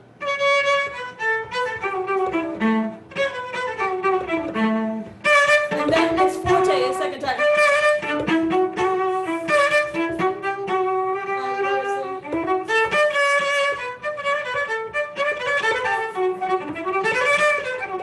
see how I'm trying to Yeah. make shape out of it? Okay, Yeah, so yeah. I know I'm asking you to do a lot in a short amount of time, but just try. Oh, it's Elbows fine. out. Okay, and in the middle, start from the middle of the bow, okay? Okay, Matt. That's where we need to go to, yeah? Okay.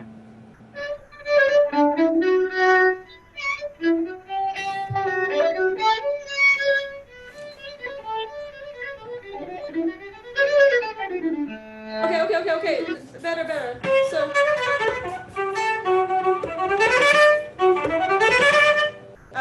Use little bow at the beginning and then more and more.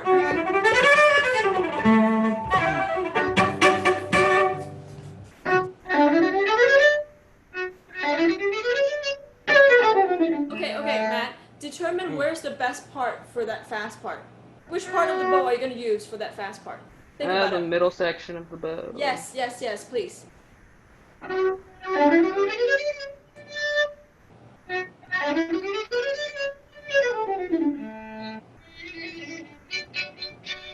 Go on. Let's see. From the first section or the second? First.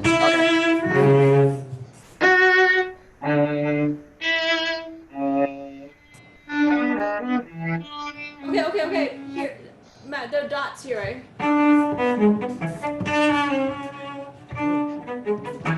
Dots. Do you see the dots? In the music?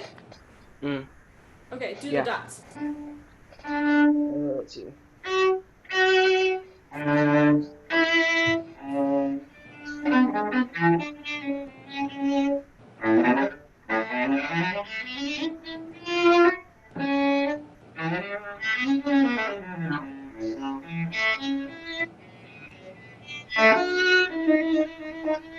Okay. This is for you and for everybody. Whenever we see in music where there's a pattern and then it happens twice in a row, and when the notes go up, you need to make a bigger deal the second time. For example, here. Second time? Second time, bigger. So.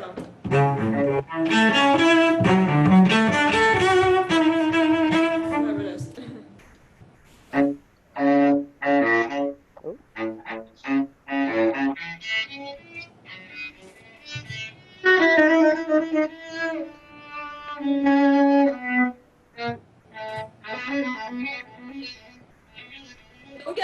Don't get stuck with those notes. Keep the bow moving. Don't get stuck in the fog.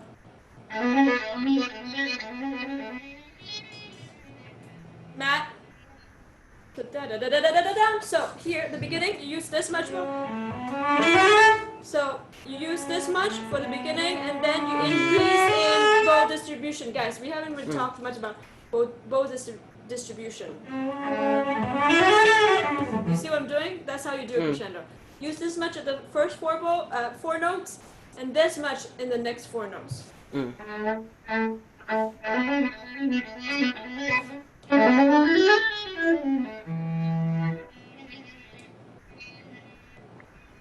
Arm, chicken wing. Yes. Yes.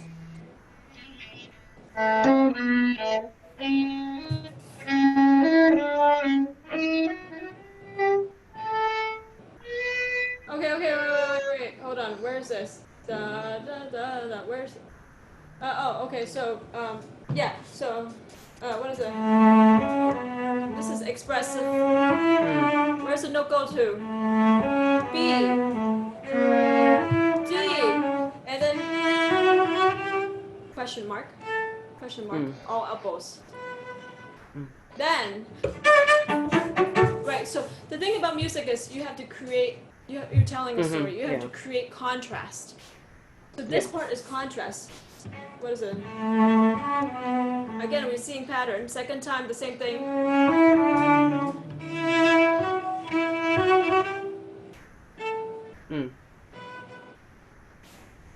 Okay, so try that once and then we have to kind of move on.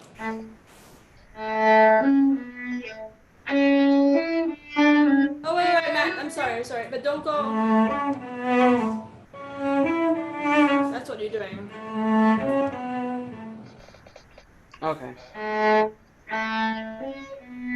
Yeah, you're still doing a swell. Don't do the swell.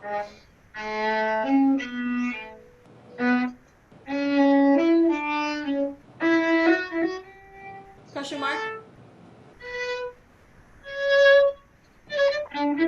Yeah, can you do those all uppos, Matt? All uppos.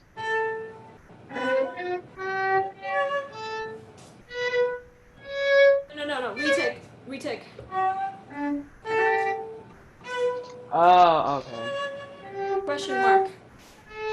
That's better. Vibrate. No, Okay. but don't do swells. Matt, don't go. Okay. You do a lot of swells. Be careful. Don't do swells. Okay.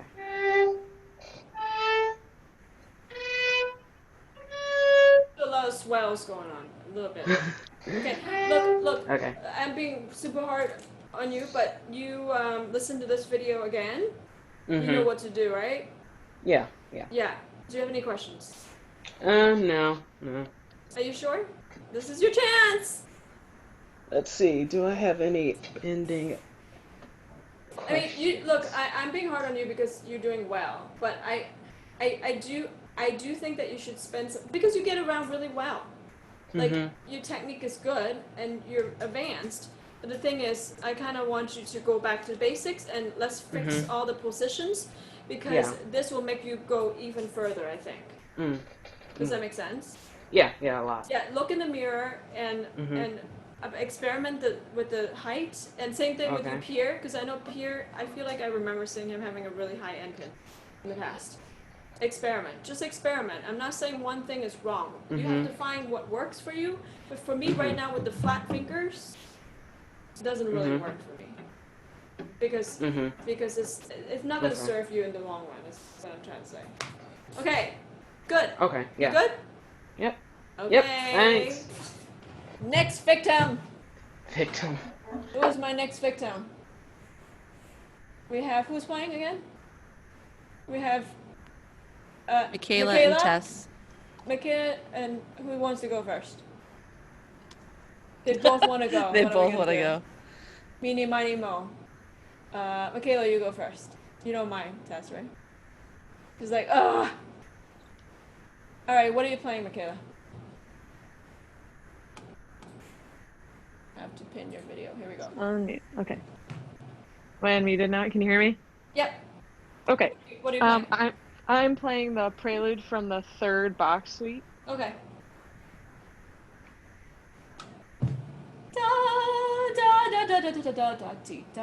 That one? That's the one. Okay, I'm muting myself, and as soon as I sit down, you can. Okay.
Bravo!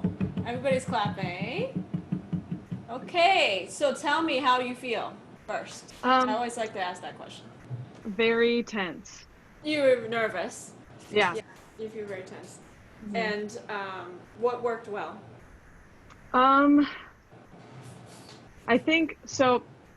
I've been listening to a lot of organ music lately to try and think of the suites, especially this prelude, as more of an organ piece than a cello piece. And I think that might have helped me think of it as sort of like a bigger sound overall. Yeah. Well, I'll tell you what what I noticed about your playing is that you have a really nice and free right arm, which is really nice. And you have a nice sound.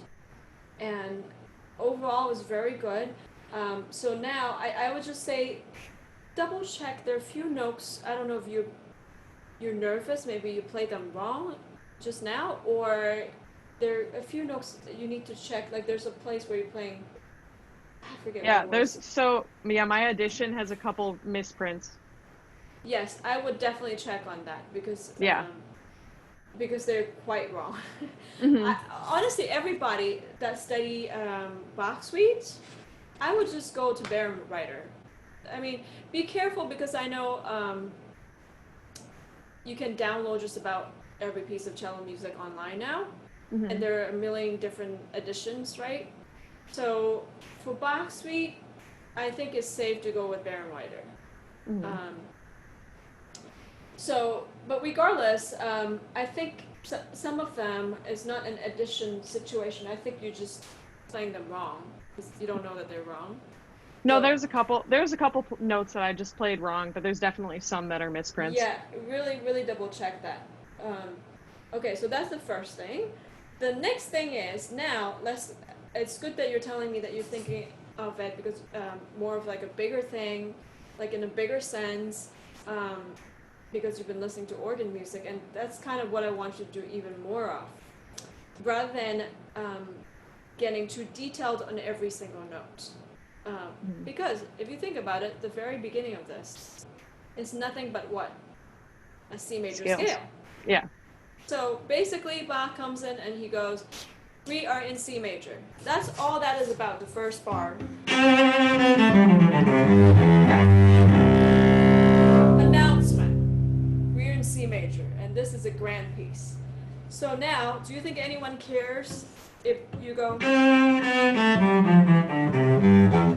You're not playing like that. At all. Just FYI. But, you know, if someone were to go, I want to get every note perfect, no one cares about that. So now I want you to make a grand gesture, big announcement. I'm Michaela, I'm here, I'm playing you the Bach Suite, and this is in C major, and it's grand gesture. Just the first bar, that's it.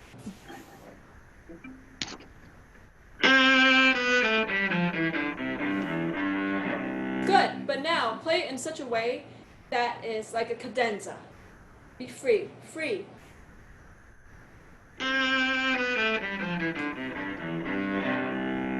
That was really good. But now let's shape it a little bit.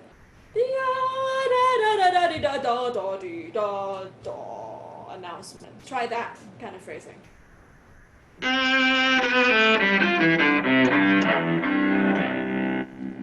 Oh my goodness, do you guys hear the difference? Isn't it amazing? It's just a C major scale. It's really not that important. But you can make music with the C major scale. You just made an announcement. You're like, hey, I'm here. I'm Michaela. I'm playing Bach Suite. Okay, good. So now you made an announcement. What happens after that? There's also more scales. So now we can... Okay, so going back to what Casal says when the... Well, this is an exception. Because it's coming down, but we're actually crescendoing. But then after that, you go from a low point. You go more up. More and more up. You make another announcement. So you see what I just did? Grand, and then we go.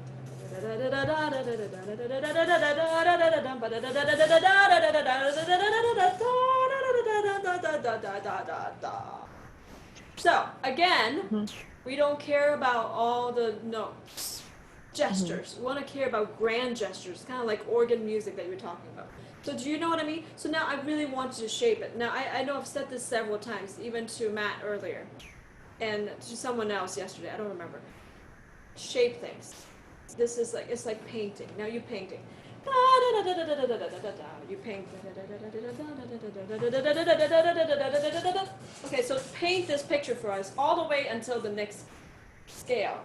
Just like do the first 4 or 5, the first 6 bars, and then we'll talk about the rest. Big gesture, right?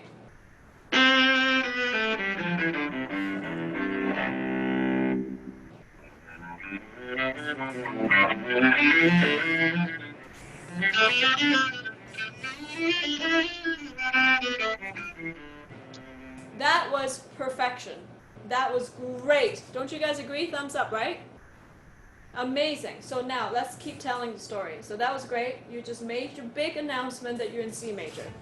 Now we start telling the story. Wait, hold on. I can't hear myself. What is it? Pattern. We talked about pattern. So this is another pattern. Third time is your charm. It comes down.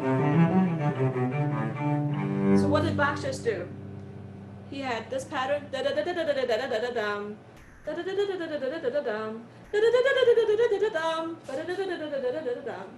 You see, it's this staggered. Boom, boom, boom, boom, boom. So shape that for us. Don't get stuck, because you know what? Our ears hear this pattern. Do you know what I mean by this pattern? Boom, boom, boom, boom. A little bit smaller. Boom, boom. Okay. Yeah. Does it make sense, everybody? I'm talking about this. Yeah.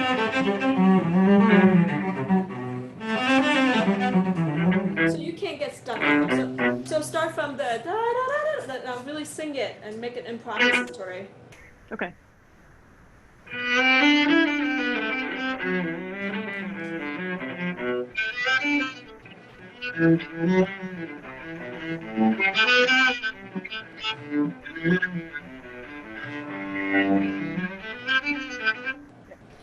that's the idea. Okay. So you might want to just calm down a little bit. So again, I can't hear myself. What is it?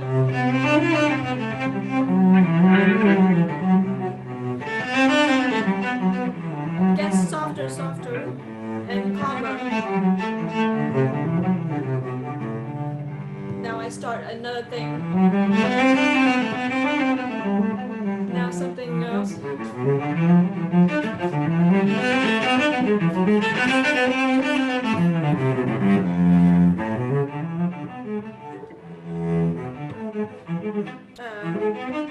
The point is, there's a flow because you want to hear that pattern changes. Okay, not to play faster, but flow. Okay. Okay, so do from the same phrase and then keep going. Just remember, it should sound like as if you're making it up on the spot, even though you're not. Right. But it can't be so free that it's like the rhythm is totally off. You know what I mean? It has to have structure, but also feels free. Okay. So from the same spot. Same spot and keep going.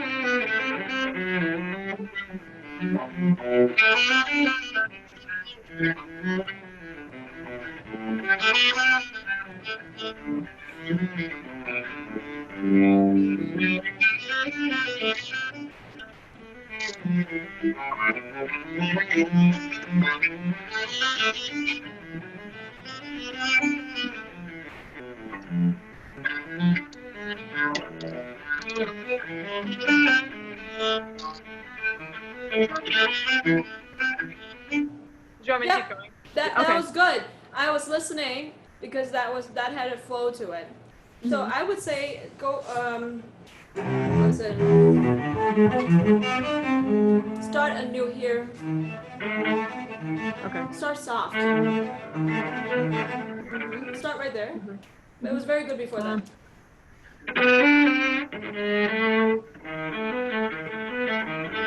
Don't get stuck. Okay. Don't get stuck. Okay.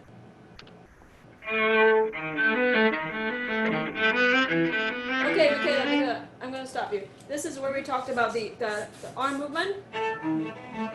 Look, I'm not doing this. I'm actually using this. I'm also using this bowing, by the way. Up, down, up, down, up, down.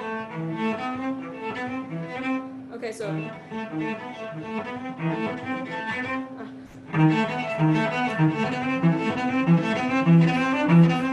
Okay, so try that. Okay.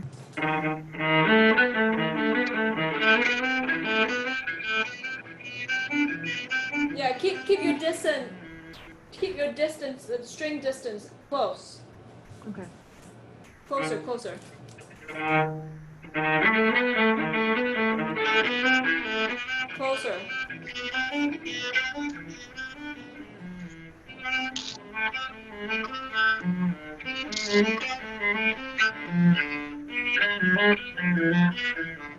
Michaela, have your G sharp be a little bit higher.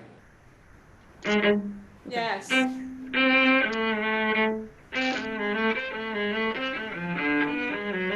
that G sharp also. There you go, yes. Okay. I'm gonna stop you right there. So the same idea. The notes are too important, actually. Sometimes notes are not that important. Nobody will ever tell you that, but actually, what bowing do I use?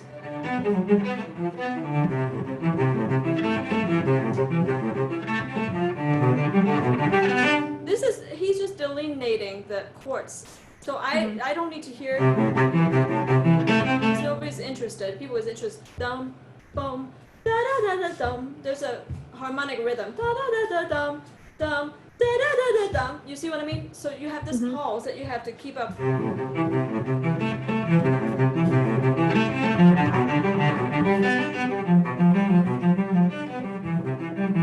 know what I mean? Da da da da da da da da da da da da you have to hear that. Just try that a little bit, and then we have to move on to the next verse. So play it simpler, and don't get stuck with because the string crossings and everything is stopping you.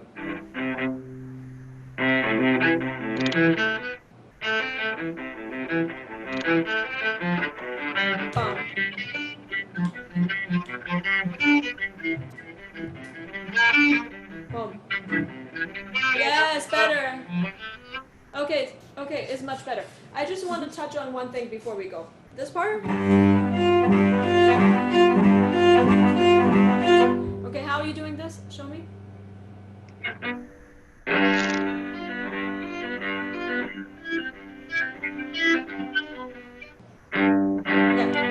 Wait. Michaela, use your thumb.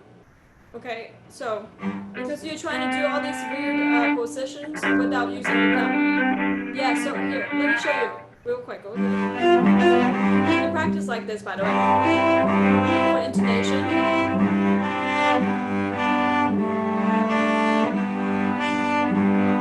Otherwise, it's going to be very hard to be in tune if you don't use your thumb. This is what I would do.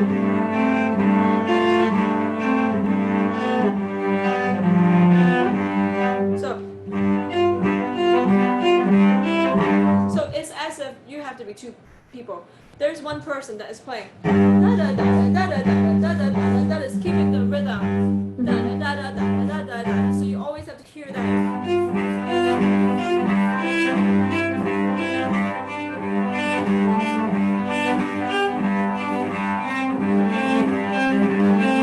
Keep the strings close to each other. Otherwise, it's going to be really hard for you. It's almost as if you're playing. So practice that. Make shapes even with this.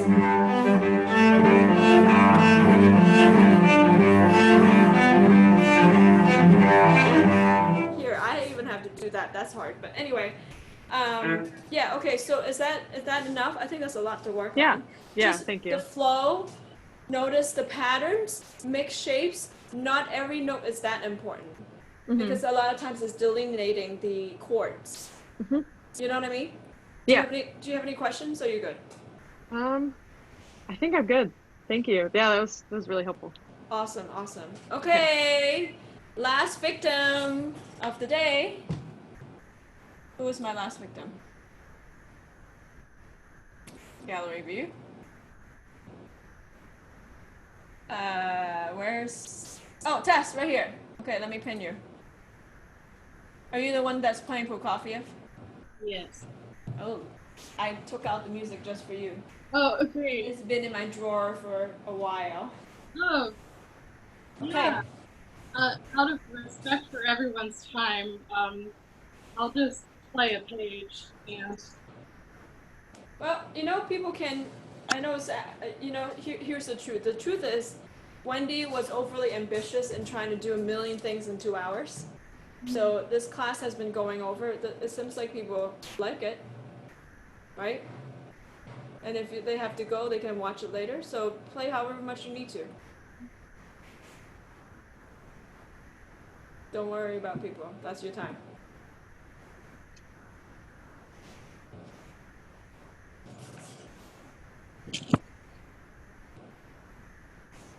But if you want, not because of time necessarily, is so that I can get into stuff, is maybe, why don't you play as much as you want and I'll stop you. How about that? Does that sound good, Tess? Okay. Okay. Wait. Let me just mute myself. Okay, go.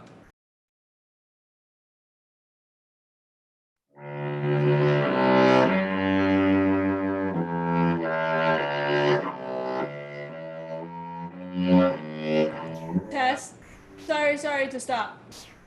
I can't see your bow arm. Can you move back and start again, please? There you go. Okay.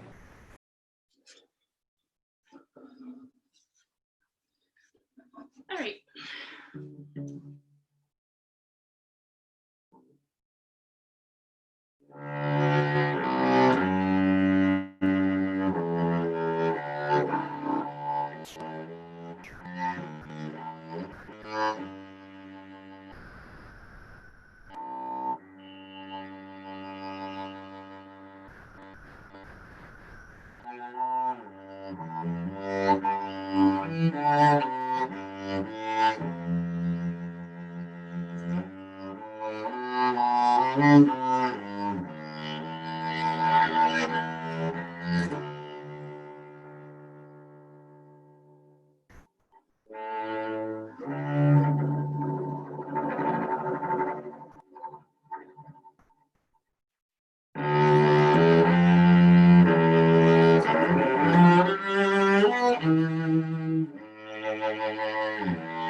Oh,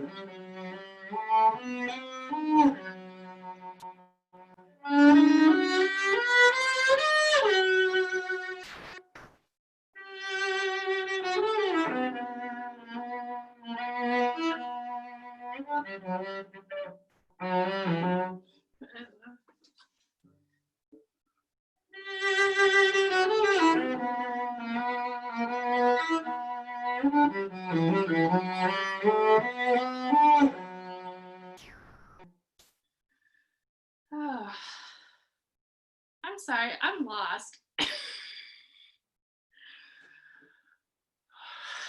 You're doing great. You want to continue, or this is enough? It's up to you. Doing great. Sounds great. We can talk about this part. I covered 2 of the major themes already. So. Okay, all right. If that's all you want to play, that's fine too. Are you nervous? A little bit. Yeah. I mean, you sound great. Your sound is beautiful. Your vibrato is beautiful. No, thanks. Yeah. And you're doing great. And this is not exactly an easy piece. This is a difficult cello piece in the repertoire. So I love your sound on the C string. You know, there is certainly there. I think what's great about the cello, I think personally, don't tell the violinist this, I think is more versatile than any other string instrument because you get these deep cello sounds. But then you can also go up to like crazy violin stuff. So, and that's great because you really get a lot of contrast. So I want to see if we can create more contrast with your sound because you already have such a beautiful C string sound and the vibrato is perfect, it matches perfectly. So then for example, when you do get to this part, I want to hear some sweet A string sound singing.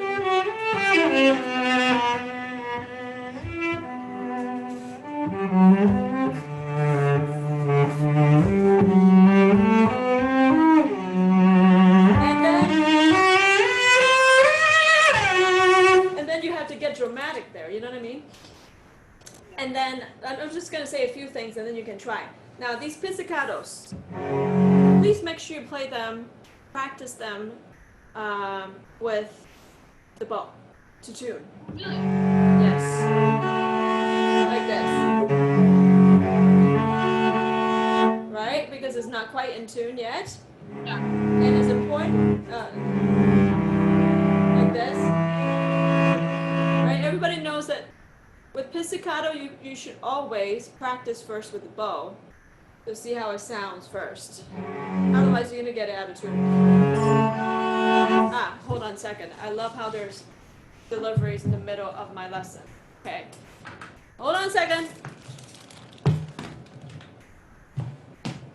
Who is it? I'm sorry. I didn't know, but thank you.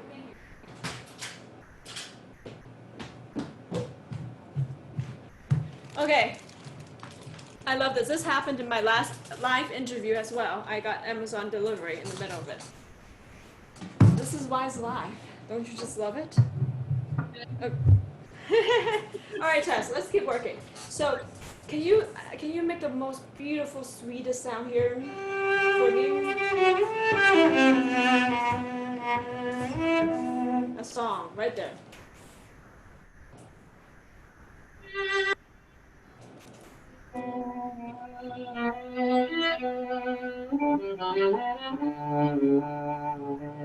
Okay. Can you play a little softer? And this is the part where it's the opposite of what I've been telling you guys. Oh no, it's not the opposite, but play more at the tip. And experiment, we haven't even talked about this, different parts of the bow. Experiment more on the fingerboard to create that sound. You see what I'm doing? Close to the bridge, close to the fingerboard, and also at the tip. Don't press too hard, try. Is anybody else in the chat able to not see Wendy? Please put in the chat if you can or can't. You can't see me?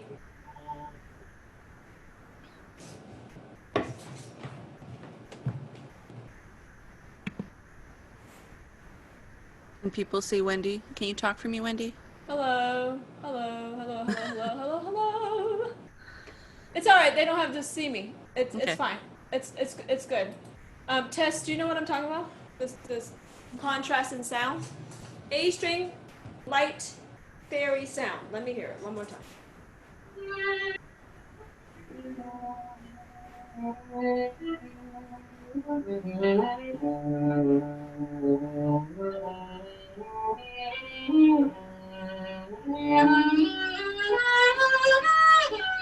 That was really good, Tess. That was really good. You hear difference. Now, let's go back to the beginning. I wanted you to do this part on purpose because I wanted that fairy sound. Let's just call it the fairy part. Heaven part. But now the beginning is totally different. It's dark. This is Russian Prokofiev dark. Okay, you see what I'm doing with my body, guys? We talked about this tilting of cello. I'm totally doing this. Can you try also tilt your cello a little bit for your C string? The other way, the other way, the other way. Yes. You see what I'm doing? I can really hear this.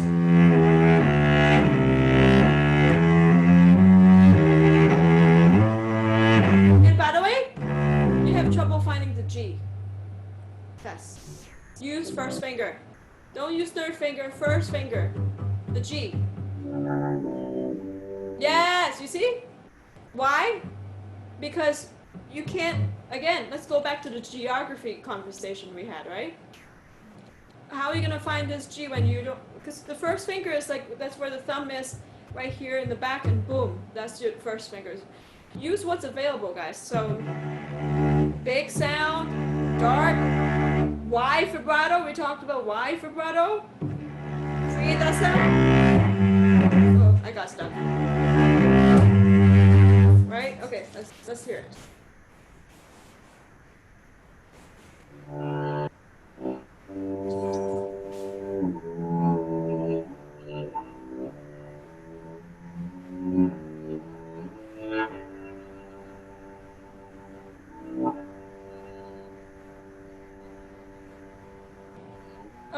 Okay.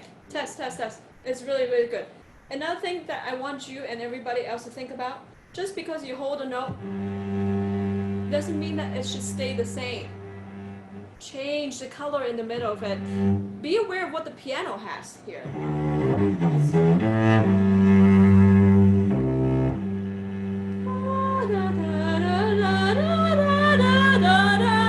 Or whatever it is, it has. Let it grow a little bit. And then when you're supposed to come back in, you come back in with a sound.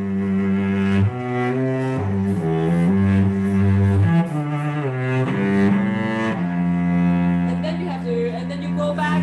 So you see what I mean? You never hold a note and then you're waiting. No, you're listening to piano and then you come back in.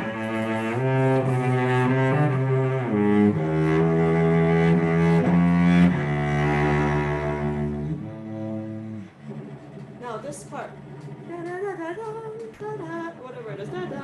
Oh, the piano, right? So you have to create an atmosphere. And then you come back in. So this is what's great about chamber music. This piece is truly chamber music. It really doesn't work by yourself. So you have to listen, study your score, because now I know you can't play with piano probably, and know what the pianist has, and then you come back in. So what I'm trying to say is, even within the context of lower string, a certain dynamic, you're still constantly changing your tone, changing your vibrato, changing the pressure of your bow based on what you're hearing and what's going on in the music. That's very important for people to think about. You know what I mean? Does that make sense to people? Let me just see. I just want to see that people are still so tuned in and engaged and understand. Let me look at people's faces. Did anyone fall asleep? Nobody fell asleep yet. Good. I'm not boring, right? Okay. So, Tess, do you,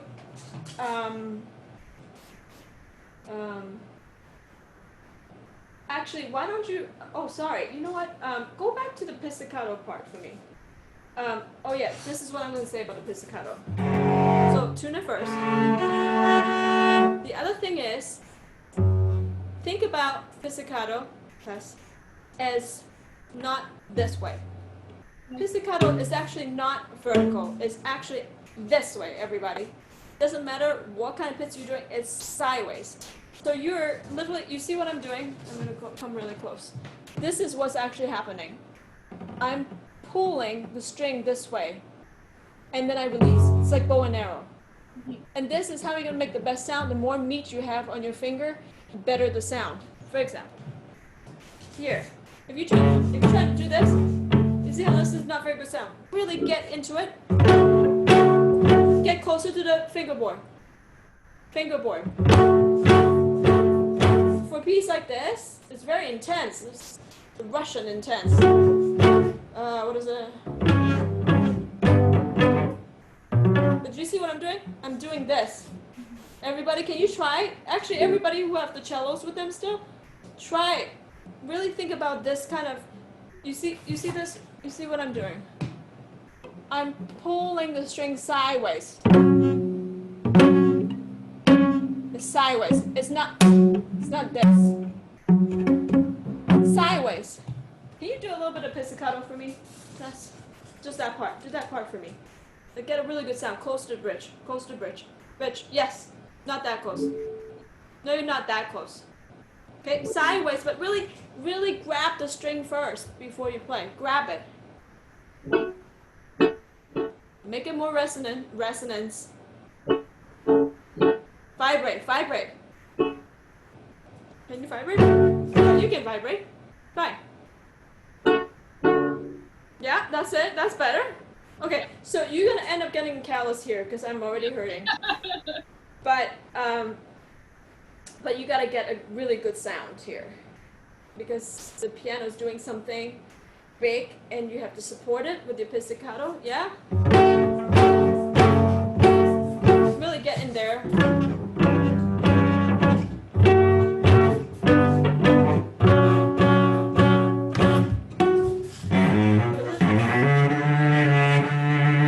C string sound. Okay, again, tilt your cello there. I would really highly recommend you do this. And look what I'm doing. I'm leaning this way even.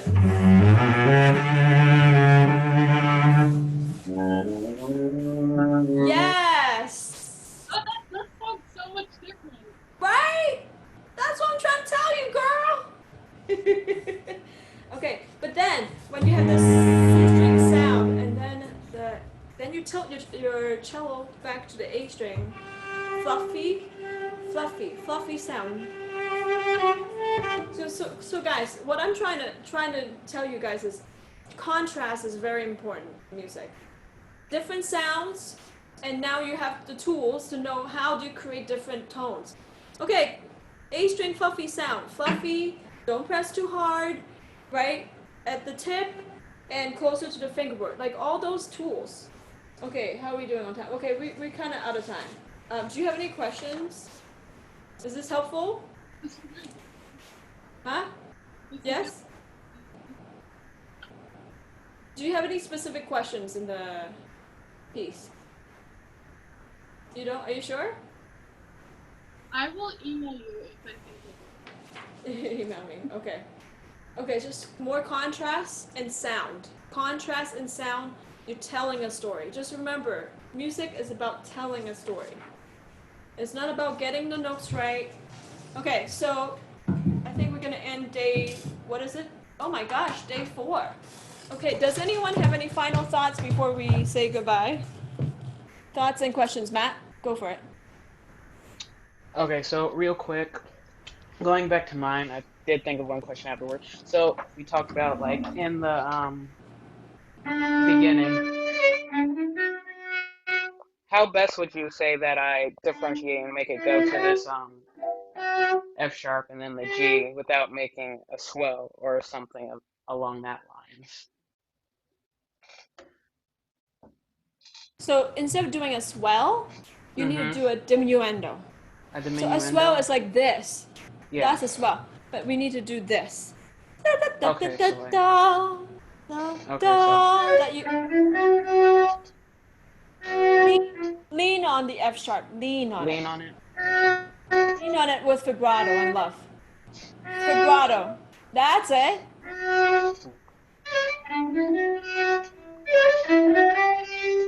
Okay. Yes. Great, Excellent. great. That was Thanks. really good. Does anyone Thanks a lot. else? Sure. Does anyone else have any last minute questions? Hannah, I didn't hear you all day. Are you good? You don't have any questions? Okay. I've heard from everybody. Claudia, you good? I just have like a quick, I guess, comment. Isn't also chair position very important, especially for Matt's case and just other people like to work on the chair position to get the cello in a Absolutely. Yes, yeah. So because like maybe like I yeah. said, everything that you do with the cello, the tiny little adjustments is going to affect your sound. And I can't tell you exactly what to do because everybody's body and situation is different, and instrument. So you have to make your adjustments. I can only Yeah, and recommend. I wanted to share really quickly because for myself, I got these blocks that I put underneath the chair to raise the angle.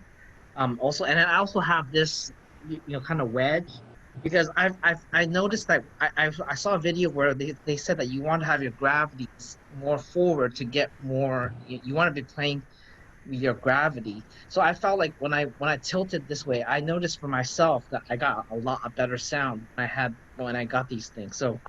I mean, if I can send you info. I mean, I had the carpenter make these, and then but there's somewhere online they have these Yeah. blocks that you put in. Yeah, thank you so much for sharing, Walter. Yeah, I mean, you guys can explore that, but it depends. It depends on everybody's body. You have to explore. Okay, I think we should close the class now. Thank you. Thank you, And everybody. I will see you tomorrow. And then on Saturday, we have Ani. And if you still have not sent me my folk project, then I don't know what to say. You're not going to be in it. But please, for those of you who have sent it, make sure you fill out the form because I don't want to end up spelling like the name of the piece wrong or something. I think most of you have filled it out. Pierre, I didn't get yours yet. So Marie, do you have a question? Are you good? You do? Okay, hold on.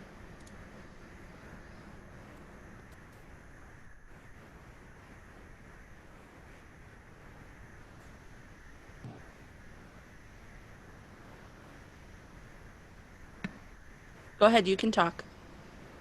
Oh, okay. Actually, I'm pretty good. Vibrato is still a little bit elementary for me. So I just wondered if you had any additional suggestions, maybe for basic exercises or anything like that. clean the cloth. Just do that. Okay. So start with that. Okay. And when you've cleaned it really well with your arm, then we can talk about next steps. Okay. Just take it one step at a Okay. time. I'm giving you a lot of information, guys. Like literally everything I'm teaching the past, 4 days, 5 days, whatever it is. It's like years for people. I'm just putting it here so you can rewatch the tape or the video and then get what you need from it. Don't worry if you don't get everything. Okay, but I should go and I'll see you guys tomorrow. Thank you so much. Good job, everybody. Bye. Bye.